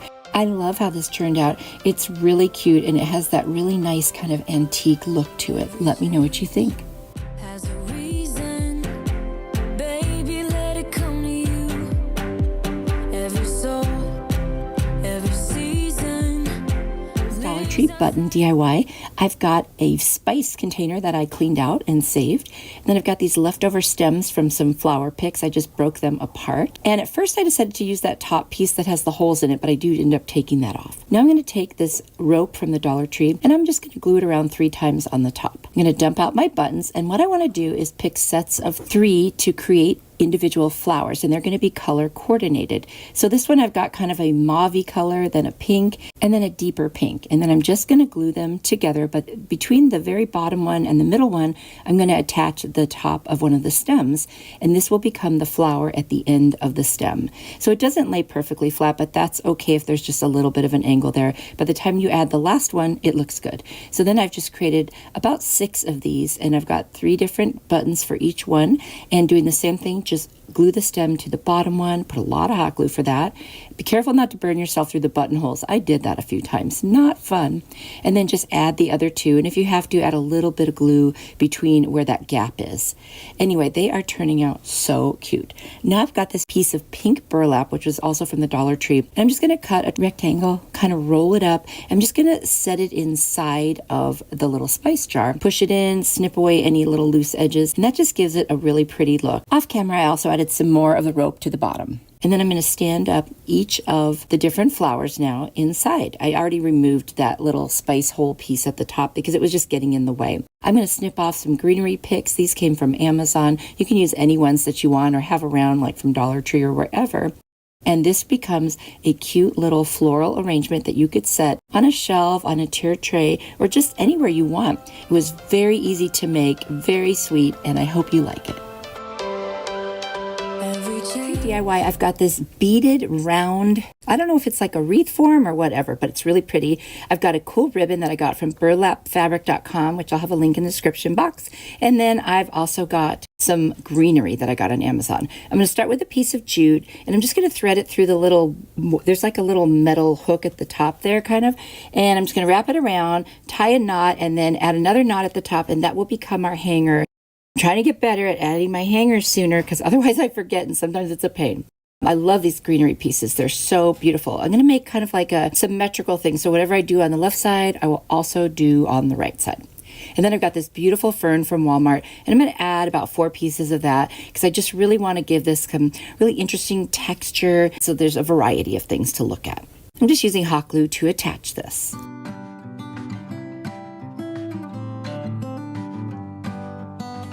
I'm going to take my bow maker, and what I'm going to do is with this ribbon that I have, it's only one-sided, so you always have to twist in the middle when that happens. Otherwise, you won't be able to see the pattern. So I'm going to leave a little bit of a tail and then start on the first post, wrap it around, and when I get to the middle, I'll twist so that it is literally on the pattern side as I wrap it around. I'm going to do that about 6 times because I want this bow to have about 6 different loops.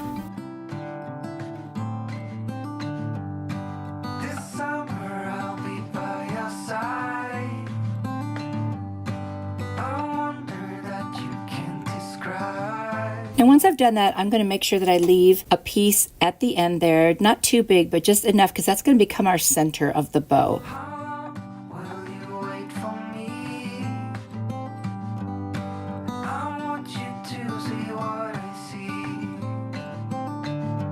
I'm going to get a piece of twine. I'm just going to tie right around the middle while it's still attached to the bow maker. And you can get this bow maker on Amazon, by the way. It's very helpful. I'm not the best bow maker, so with this, it really makes it possible. And you'll see at the end, the bow came out beautiful and it was so easy to do. So now I'm just going to kind of position that twine so that the knot's in the back. I'm going to fluff out the little loops on the bow, which is so pretty. And you can see that because I twisted it, you only see the pretty side of the ribbon. I'm going to trim off that excess jute, and then I'm going to take that piece that was extra, wrap it around the middle, and hot glue it on the back, and that becomes the center of our beautiful bow. And then I'll cut off the excess that I have there.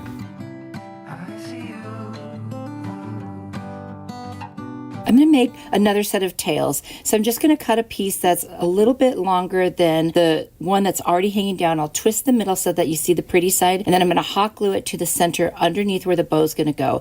And this will give me some tails. And now I'm going to hot glue the bow that I made right over the top of that, and look at that. Now I'm going to take the 2 outside pieces that were from that extra tail I made, and I'm going to make a dovetail. And I'm going to do the same thing to the one center piece that was there from the beginning. And look how beautiful this came out. I absolutely love it. You will have to let me know what you think. So easy. Every change has a reason. For For this Dollar Tree DIY, I've got this piece that was left over from a sign that just says family. I'm going to use my Craftwise chalkboard paint. Of course, I'm going to use that beaded round and some greenery and flowers. I'm just going to draw like how to round out the letters because I want to cut off that piece around the word family. So if I do this first, then I have kind of a guide to go by when I get my box cutter out and I cut them. And this is such a thin piece of MDF that if you just score it over and over on the lines that you drew, it'll just come right apart. So you just got to go slow and steady. And I'm only going to show you one little piece so you can see how it works. And then any edges that weren't perfect afterwards, I'll take a sanding sponge and I will sand them. Now, I got a little aggressive with the sanding and I broke the word, but I did glue it back together and I'm going to paint it with that black chalkboard paint on both sides. And you don't really see now where I glued it. I am going to attach it to the center of the bead round with some hot glue. You can use something stronger if you want to. This is going to be very lightweight.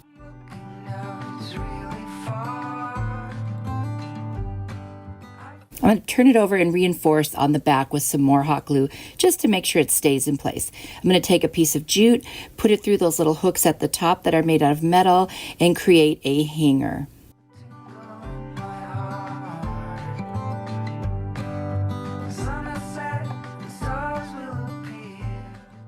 Now I'm going to take some of the leaves off of this beautiful flower pick and I'm going to take the flowers and I'm just going to create kind of like a swag on the left side. So basically whatever I do below, I'll do the same on the top, hot glue it down. I love the color of these flowers. They are so beautiful. And once I have the flowers on, I'm going to add some leaves because I definitely want some greenery in there. So I'm going to put a couple sprigs of leaves in the center and then one at the top of the flowers and one at the bottom of the flowers. And then to cover the little pieces of the leaves in the center, I'm going to add one extra little flower. Oh my gosh, I think this is gorgeous. This was very easy, very quick, and I think it's just stunning. Let me know what you think. Every change has a reason. For this Dollar Tree DIY, of course, I'm going to use this beaded round. And then I've got the 2023 Home Sweet Home calendar, and I'll actually use that page that has what the cover has. And I'm going to use a piece of foam board, some florals from Dollar Tree, and this fern from Walmart. I love using calendar pages when I do things. I'm going to figure out where I need to trace the circle over the calendar page, and I'll just do that with a pencil.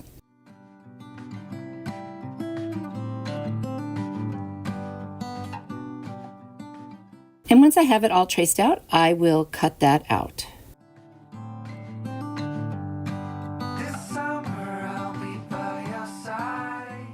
Now I'm going to place it on top of my foam board and trace it again because I also want to cut out a piece of foam board to match the size of the calendar picture. I'm going to use my rotary cutter that I use for quilting and I'm just going to go around. It's just kind of easy to do curves with this one and I'll just slowly go over it until I get what I need and then that will be the perfect piece for this to be the calendar page to be sitting on. I'm going to take some Jot glue stick and I'm just going to start placing it on the foam board and then little by little I will put the calendar page on. I like to do it in sections and use my brayer to flatten it out. It wasn't flattening that good. I wonder if it's because it's foam board. So I had to push some of it down with my fingers, but I don't mind if it's not perfect. I'm going to use hot glue and go all the way around the edges and attach the round beaded wreath form. And it stays really well. Of course, you can use E6000 or a stronger glue if you want. But again, this is so lightweight, I felt like the hot glue was going to be just fine.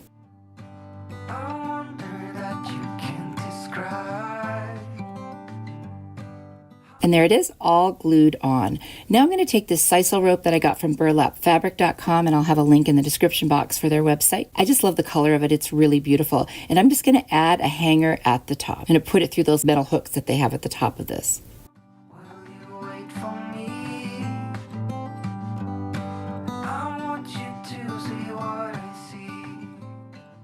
Now I'm going to take the flowers, which happen to be very close to the color of the flowers in the calendar picture, and I'm just going to pull off 3 of them, and then I'm going to take the leaves as well. I'll cut off the little piece that sticks out on the back, and I'll start with one in the center, put the first flower on, and then put one on either side and add the flowers right in the middle.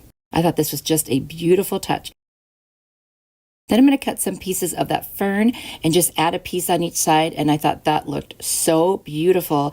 I love the variety of the greens. I love the way this looks. And then I'm just going to go around the edges of that foam board. I just didn't like the way it looked. It felt kind of unfinished. I'm going to use that sisal rope again and go all the way around and hot glue it. And literally, that is it. This was very easy. It turned out gorgeous. And this would be pretty on your door, on the wall, wherever you want, or even as a gift. Let me know what you think. Every change has a reason. For this Dollar Tree DIY, I'm going to take another one of those bead rounds. I've got some twine, and I've got this beautiful metal like bell with a flower on it. And so it's almost like a chime. It's got a hole at the top. So I'm going to take my twine, put a little hot glue on the end to make it pointy and stiff, and I'm going to thread it right through that hole. And then I'm going to attach it to those metal rings at the top of the beaded wreath form. And that way I have a place to hang it. And it worked out exactly right where the top of the flower left enough room for the bell to hang, which was perfect. I was worried it was going to keep hitting the little wood beaded round, but it didn't. So that worked out just great. So I'm going to knot that up, kind of attach it at the top, and then turn the rest of that into a hanger since I've already got the twine right there ready to go. This is probably one of the easiest DIYs I've done in a long time. This took no time at all. So easy. This would even be a fun one to do with the kids or grandkids. I think this would, and it's so beautiful too for being so simple and easy to do. I'm going to take this greenery from Amazon, and I'm literally just going to add a piece to each side, kind of tuck it into that twine so you don't see the ends. And then I'm just going to add one more little piece with a couple leaves on it over the twine just to kind of cover that up. And can I just tell you, that is it. This one is done. So easy. It barely took like 10 minutes to make, or less probably, but it turned out really beautiful. You'll have to let me know what you think, and is this something you might want to try? I think anytime you can get something that's so easy to do, comes together so quickly, and it's really beautiful, that it's definitely worth doing. So I don't know about you, but I look for items like this. I'm going to take this gorgeous napkin that has roses on the bottom there and this terracotta planter that's also from Dollar Tree. I'm going to take a napkin, and it's a 2-ply napkin, so I need to separate the plies. I'm going to take a little piece of tape, put it in the corner, and when I turn it over to pull it apart, it just starts to separate naturally, and it's very easy. It's the best way I know to separate the plies on a napkin. Now I'm just going to cut out the design that's on the bottom of this napkin, because that's all we're going to need to make this project. I love using Dollar Tree napkins, or any napkins for that matter, to make crafts or DIY projects. I'm going to take my Rust-Oleum chalked linen white paint. I'm going to paint a generous coat around the entire pot on the outside. Then I'm just going to kind of rip the edges around those leaves at the top because I don't want that clean white line. It probably wouldn't show with the white paint, but just to be on the safe side, I'm just going to rip that around. You can also use a little fine tip paintbrush and some water to help you separate that. But when it's super fine like this, I do like to rip it with my fingers. I'm going to just add some Mod Podge around this entire pot in little sections, and then I will add some over the top, and I will cut into smaller pieces the napkin. If I don't cut it, it's going to start moving upwards because it's a circle and it won't lay flat. So you need to cut it into smaller pieces. So here I am piecing the napkin next to the piece there, and then using the Mod Podge, of course, very carefully with my finger. You can't really use a brayer on this because it will get very wet and sticky and probably rip the napkin. You could use saran wrap over the top instead of just your finger, but I felt comfortable doing this. I'm going to finish it off, and there it is. This turned out so beautiful. Then I'm going to take this little half of a styrofoam ball, put it in the inside of the pot. I'm going to use these peonies from Dollar Tree, and then also I've got some greenery from Amazon, and I'm going to do the floral way of doing thriller, filler, and spiller. So the flowers are my thriller, those greenery pieces are my spiller, and then I'm going to use another greenery that I got at Walmart, and I'm just going to cut off little pieces and use that as my filler. It's kind of a fern looking one. And I think the different textures keep this very interesting. I love florals that are interesting and full, and I think this one just turned out beautiful. You could use any napkin you want, and I think it would just be really, really pretty in your house or even outside if you wanted to. This is such an easy way to upcycle any kind of a planter that you might have. Let me know what you think. Every change has a reason. Baby, let it come to you. For this Dollar Tree napkin hack, I'm going to take this beautiful black and white napkin. It's got some paisley pattern on it and this cute little 4x6 frame from the Dollar Tree. And you know, those frames are fine just the way they are, but if you want to spice it up a little bit, you can take a napkin like this one, and this is a 2-ply. I'm going to put my tape on the corner and then separate the 2 plies. And once I have that separated, I'm just going to cut out the square that has the black and white paisley on it. On this particular napkin, there's not a whole lot of it, so I do need 2 napkins to complete this project because I need more of that pattern. I'm going to take apart the frame because I only need the actual frame part right now. I'm going to measure and see how much of the napkin I'm going to need to cover one section, and I'm going to make strips. So out of each of those squares, I will get 3 strips that would work its way around the frame. So I kind of bent it so I had a place to cut and I could see how big it needed to be. And then I'm going to cut some more so that I have them ready to work with. Now I'm going to add some Mod Podge to the longer side. That's where I'm going to start. And I'm going to put the edge of the napkin there, and then I will put Mod Podge over the top and on the inside and just gently fold it down. For right now, I'm not going to put Mod Podge over the top. I am going to cut a little slit in each of the corners so that it lays down nicely. And I'm going to add a strip to each of the sides of this particular frame. And that's going to leave me with 4 corners that I need to finish up. So then I'm going to take the strips I have left and cut them into smaller pieces and basically do the same thing. Just put the Mod Podge on, lay the napkin. I'm going to pull it a little over both of the sides. So at that corner, I want there to be excess. I'm going to cut off a little bit that's hanging off, and then I'm going to put the Mod Podge on and just lay it right down. And I will need to cut another slit right in that corner. Now I'm going to go ahead and put the Mod Podge all over the corner there because I want to make sure it's laying down. And there's the center part as well. Basically, I just want to make sure the pieces adhere to all of the frame part you're going to see. So now I've got that done on all 4 corners. And I'm going to go ahead and cover the entire thing in Mod Podge to make sure all of the napkin is covered. Now once that dries, I'm going to take a nail file because you got to get in this small area. And in a downward motion, I'm going to start with the inside section. I'm just going to go down, down, down in my strokes until the napkin comes away, and it will leave a nice clean edge.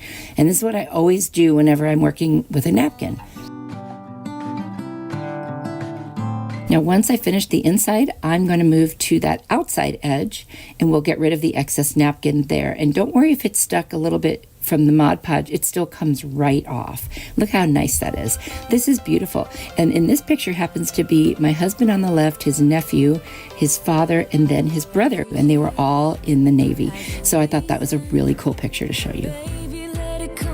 This Dollar Tree napkin hack, I've got these gorgeous floral napkins, and then I've got these eyeballs. They were back from Halloween. You could use ping pong balls for this too. I just ran out of them.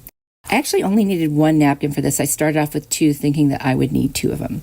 And then you know all those backs of the napkins that I keep pulling off? I saved them and I used it to kind of crinkle them up and stuff them inside this napkin. And I'm turning it into kind of like a little bag. Now you could put little candy treats in there, whatever. That's when you'd want to double up the napkin because otherwise it would break through. I'm going to take a little piece of jute and just tie a bow. This would be such an easy, fun one to do with the kids or grandkids. It's very simple, not a high skill craft at all. I'm going to split the top of that napkin into 2. They're going to become bunny ears, so I'm just kind of squeezing them up. And then I'm going to make that little bow right in the front. Now, if you were just putting treats in this, you could stop right here. I mean, that would be good enough. Everybody could know that this was a bunny. But I'm going to show you an extra little thing you can do. It's definitely optional, though. I'm going to take that ball or eyeball. I'm going to put the hot glue right on the eyeball part because we don't want to see that. And put that right there between the 2 ears. And I'm going to make a little bunny head. I'm just going to take a little bit of paint and the end of a paintbrush. And I'm going to make a little face. But right now I'm going to shape those ears as best I can, take a little hot glue to tack them down, and just try to make them look as much like bunny ears as possible. There's my chalkboard paint in black, and I'm just going to put on a couple eyes and then a little piece of the mouth. Off camera I did add a little pink nose. I thought I filmed that, but I guess I didn't.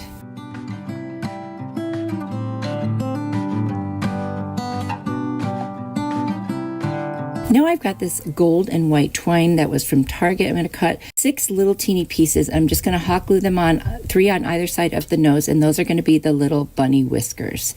And honestly, that is all there is to this one. Would be super cute, like I said, for the kiddos to put some candy in there. They could hand them out to their friends. You could use them as place markers at a table, just for fun. Again, super easy craft, nothing difficult, no big techniques, nothing like that. But I like to include that every once in a while just for fun. Let me know what you think. Every change has a reason. Baby, let it come to you. This Dollar Tree napkin hack, there are some beautiful spring napkins. I love this set of napkins. I've had them for a long time, and I actually have used them before. We're going to go ahead and remove the ply. It's a 2-ply napkin, and then I've got this basket. And I got this basket at a thrift store. It's not a Longaberger basket, in case anybody is wondering. And I'm going to take my piece of tape and separate the 2 plies.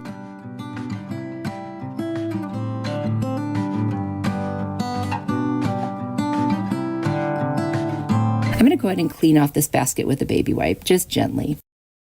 Now, I'm going to add some Mod Podge. I want to tell you up front that I was not happy with how this one turned out, okay? But I left it in so I could show you, because maybe then you will choose not to do this, or you'll try a different way. I cut out individual flowers and I started to Mod Podge them on the side of the basket. And then of course I dried off the Mod Podge with my heat tool.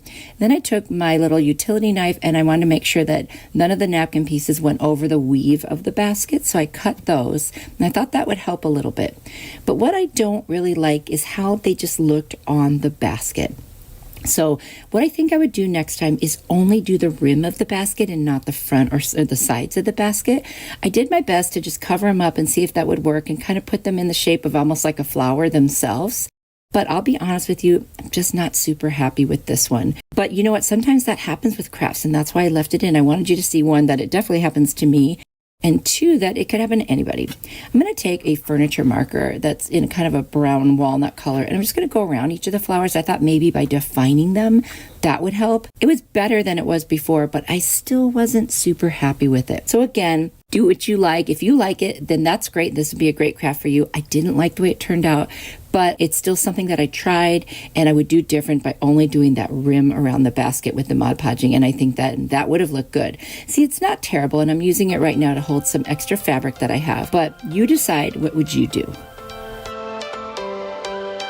Every change has a reason. Baby, let it come to you. 2023 Farmhouse calendar, and we're going to use the Our Happy Place page. I love this one. It's so pretty. And then we're going to take a pizza pan from the Dollar Tree.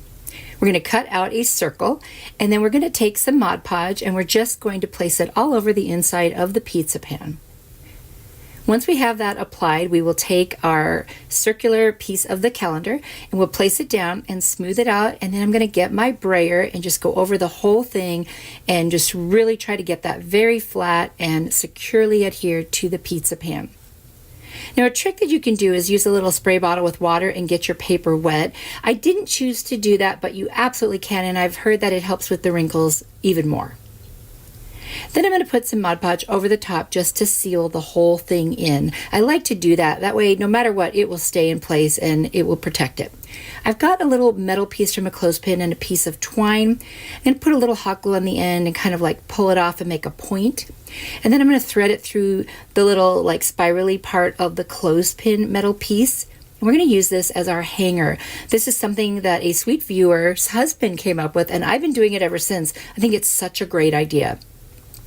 I'm just going to put some hot glue, secure it, and once that dries, I will just put the 2 pieces on the other end of the jute and secure it down with some more hot glue. And there we go. We've got a perfect little hanger. I've got these beautiful greenery picks that I get off Amazon. I'm just going to cut them into little pieces using my nippers, and then I'm going to position them all the way around the pizza pan. So basically, this is like turning into a wreath like you saw in the very beginning. I'm going to use hot glue, and I'm going to make them go all the same direction. That way the little stem pieces hide under the greenery parts. And I will do that until I get all the way around the entire pizza pan. There we go. Now I've got these vendor pics that I don't know if Dollar Tree still has them. I ordered them a long time ago. I got a case of them. I love them. I love these florals. They're so pretty with the purples and the yellows. I'm just going to cut off little pieces, kind of just put them wherever it looks like there's a little gap, just kind of randomly, you know, just whatever I think looks good. You don't have to do this a certain way. Just do it to your own personal taste. Then I've got these other beautiful flowers from the Dollar Tree. I'm just going to cut off some little bunches and hot glue them to the top and kind of make a little centerpiece right at the top. This is so easy. You just take some hot glue, kind of stick them in there until they're exactly the way you want. I just kind of play around with them just a little bit, and that's it. This one is done. I think it's gorgeous. It's so perfect for spring. It's getting me in the mood for spring. We've had some pretty cold weather. I think everybody has. Anyway, let me know if you are ready for the nice spring weather. Change has a reason. Baby, let it come to you. This Dollar Tree calendar hack, I've got the home farmhouse calendar. We're going to use this one again. I'm going to use the page that says Farmer's Market on it, and it's got like that shiplap in the back. And then I've got this cute little corrugated metal piece from the Dollar Tree. I love those pieces. I'm going to cut out just the part that has the rooster and Farmer's Market on it, and I'm going to figure out the size that I want that will fit nicely on my metal piece, but also still show the metal. So I tried this, but it's still too big, so I thought, you know what, I'll cut out a little bit of the excess in between and try to shrink it down a little and then piece it back together, and that worked really, really well. And then I'm just going to angle off the corners, and look at that, it fits perfectly. I'm going to take Mod Podge. I'm going to do it in 2 sections since I've got 2 pieces. I'm going to place the top piece on there, and I just covered the whole metal piece in the Mod Podge. It'll dry clear, so that'll just work out fine. And just have to rub this one down with your fingers because the brayer won't really work on the corrugated piece. Now I'm going to add some more Mod Podge to the bottom half and attach the other piece and line it up so it looks like it's all just one piece that belongs there. And I'm going to smooth all those little corrugated pieces. I'm going to take my time and just make sure that everything is adhered really well. And then I will add some more Mod Podge over the top and just seal the whole thing in.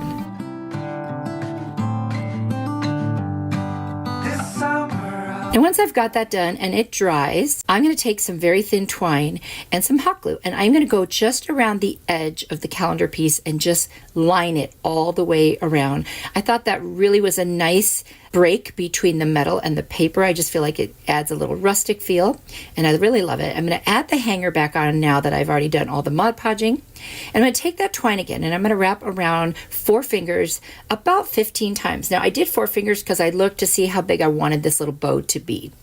Now I'll snip off what's left, and then I'm going to pull it off my fingers, bunch it in the center, cut off any excess, and then I'm going to take another piece of twine and I'm going to tie it around the center, and that's going to create our little bow.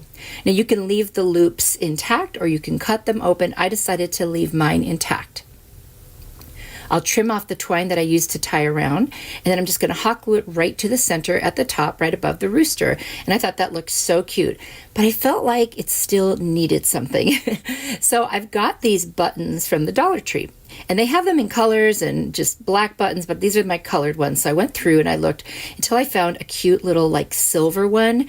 I'm going to hot glue it right to the center of the bow, and that ties into the metal piece, and I think that just finished this one off perfectly. I love it. You'll have to let me know what you think. This is just one of my favorites from today. Let me know. Every change has a reason. Baby, let it come to you. Glass hack. We are going to take this beautiful piece of glass. It's not exactly like a drinking glass. It's kind of like a little vase. And then I've got this nautical rope from the Dollar Tree. Now what I'm going to do is figure out how long of a piece I need to start putting them on the side going vertically. So once I have one, then I'm going to try to map out about how many I think I'm going to need to go around. I'm going to create, I don't know, kind of like a basket feel. So I'm just going to cut pieces based on the first one that I cut until I get as many as I need. Now, I do end up adding a few more than what you see here because I realized that I wanted more. So what I did was I started by hot gluing it on one side, and then I did the exact opposite side, and then I did the 2 that would be like equal distance the other direction. And then I started adding the pieces in between. That way you know you're going to get them pretty much the right distance between one another. Now I'm going to take the nautical rope and I'm just going to hot glue on each piece of the rope that's already on there and just put it all the way around the very bottom to give it a finished look.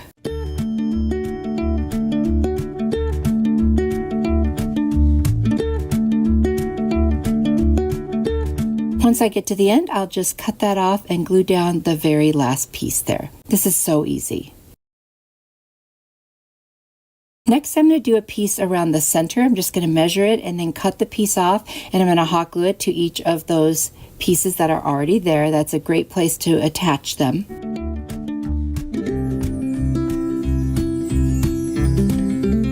And then I'm just going to do one at the very top, just like I've done the other two.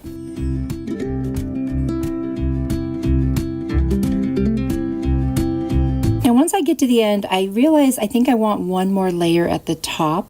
So I am going to cut another piece of rope, wrap it around, and hot glue it to the very top. You'll see here in a second, it just didn't feel quite finished to me. I just thought it needed one more layer. Now I'm going to take these little stones from the Dollar Tree. You can use anything you want. You could use rocks or other marbles. And then I've got a candle I'm just going to use for an example here to show you. And then I've got this little garland with these really cute little gold pine cones. I'm going to add 3 of them to the front.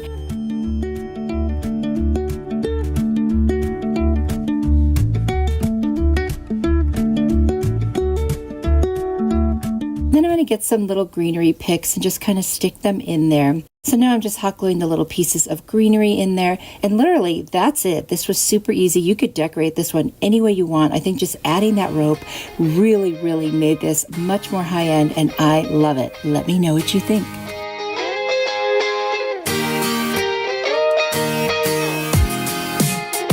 This Dollar Tree glass hack, I have this cute little glass container, and then I've got these little bump kind of stickers. I always call them like bump up stickers.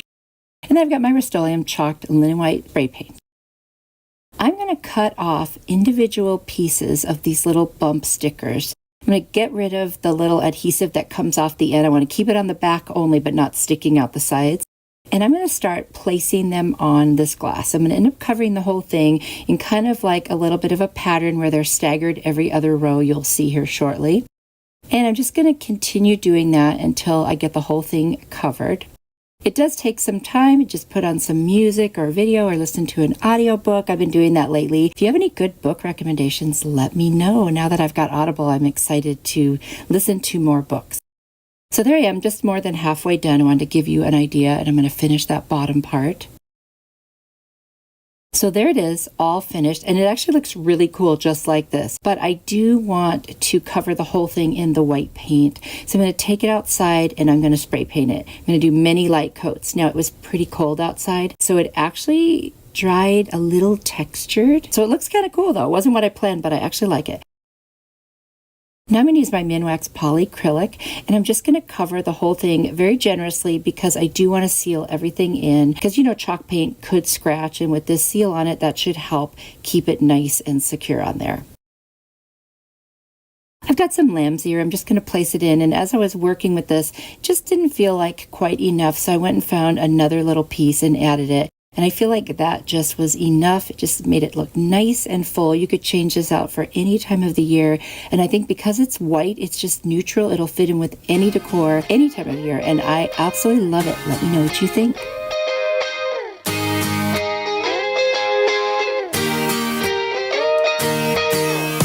Are you ready for the easiest Dollar Tree glass hack ever? I've got this really cool kind of prismatic little glass, and I love that prismatic look to it. I'm going to take my hot glue, and literally this is so easy, and I'm just going to start going side to side and just leaving hot glue on the glass.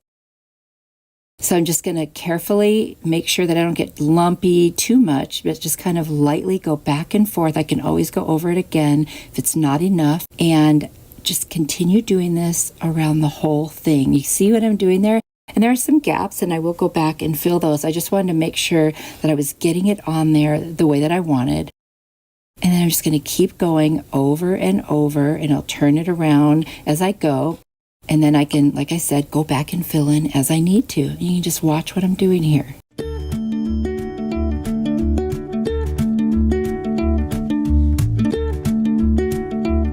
Now you want to make sure you have plenty of glue.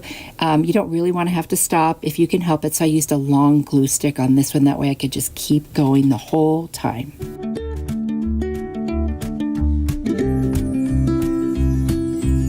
I'm going to do the rest of it now off camera. There it is. Look how cool that looks. I was going to paint it with something like gold or silver. And then I looked, because it has that prismatic effect, I thought, no, don't do that. Just leave it as it is. So I added some little blue rocks because that's what I had on hand. You could use anything you want in there. And then I've got a cute little battery operated candle that literally kind of flickers. And so it looks like it's a real candle. And I just stuck it in there and that was it. I mean, there's so many different things you could do with this. Once you've got your little, I'm calling it a little mini vase now, you could do whatever you wanted with it. I just think it turned out beautiful and it was so easy. You've got to try this.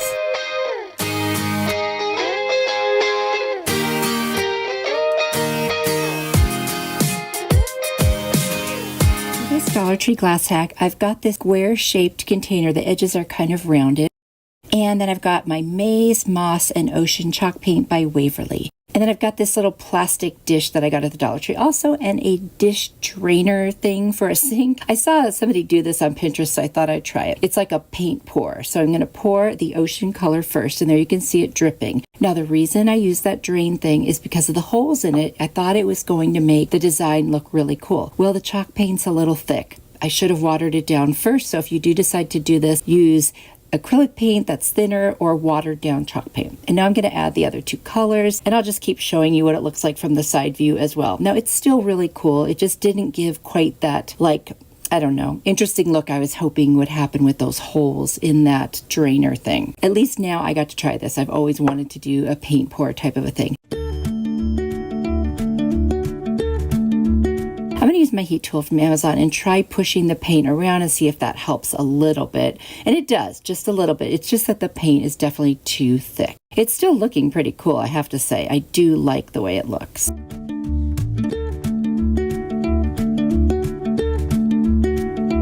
Next, I'm going to take my little water mister and spray water on it and see if that will kind of thin it out and make it drip a little bit more. And then I'm going to add some more of that yellow paint around the sides, just because I felt like it was getting too dark and I did want all the colors. And then I'll add some of the green moss color around the other sides. This is like an experiment. I'm just trying it out. Now I'm going to take off that dish drainer thing. Now it does look pretty cool on the bottom, but no one's going to see that. So I just want you to get a look at what the sides are looking like. It's very cool.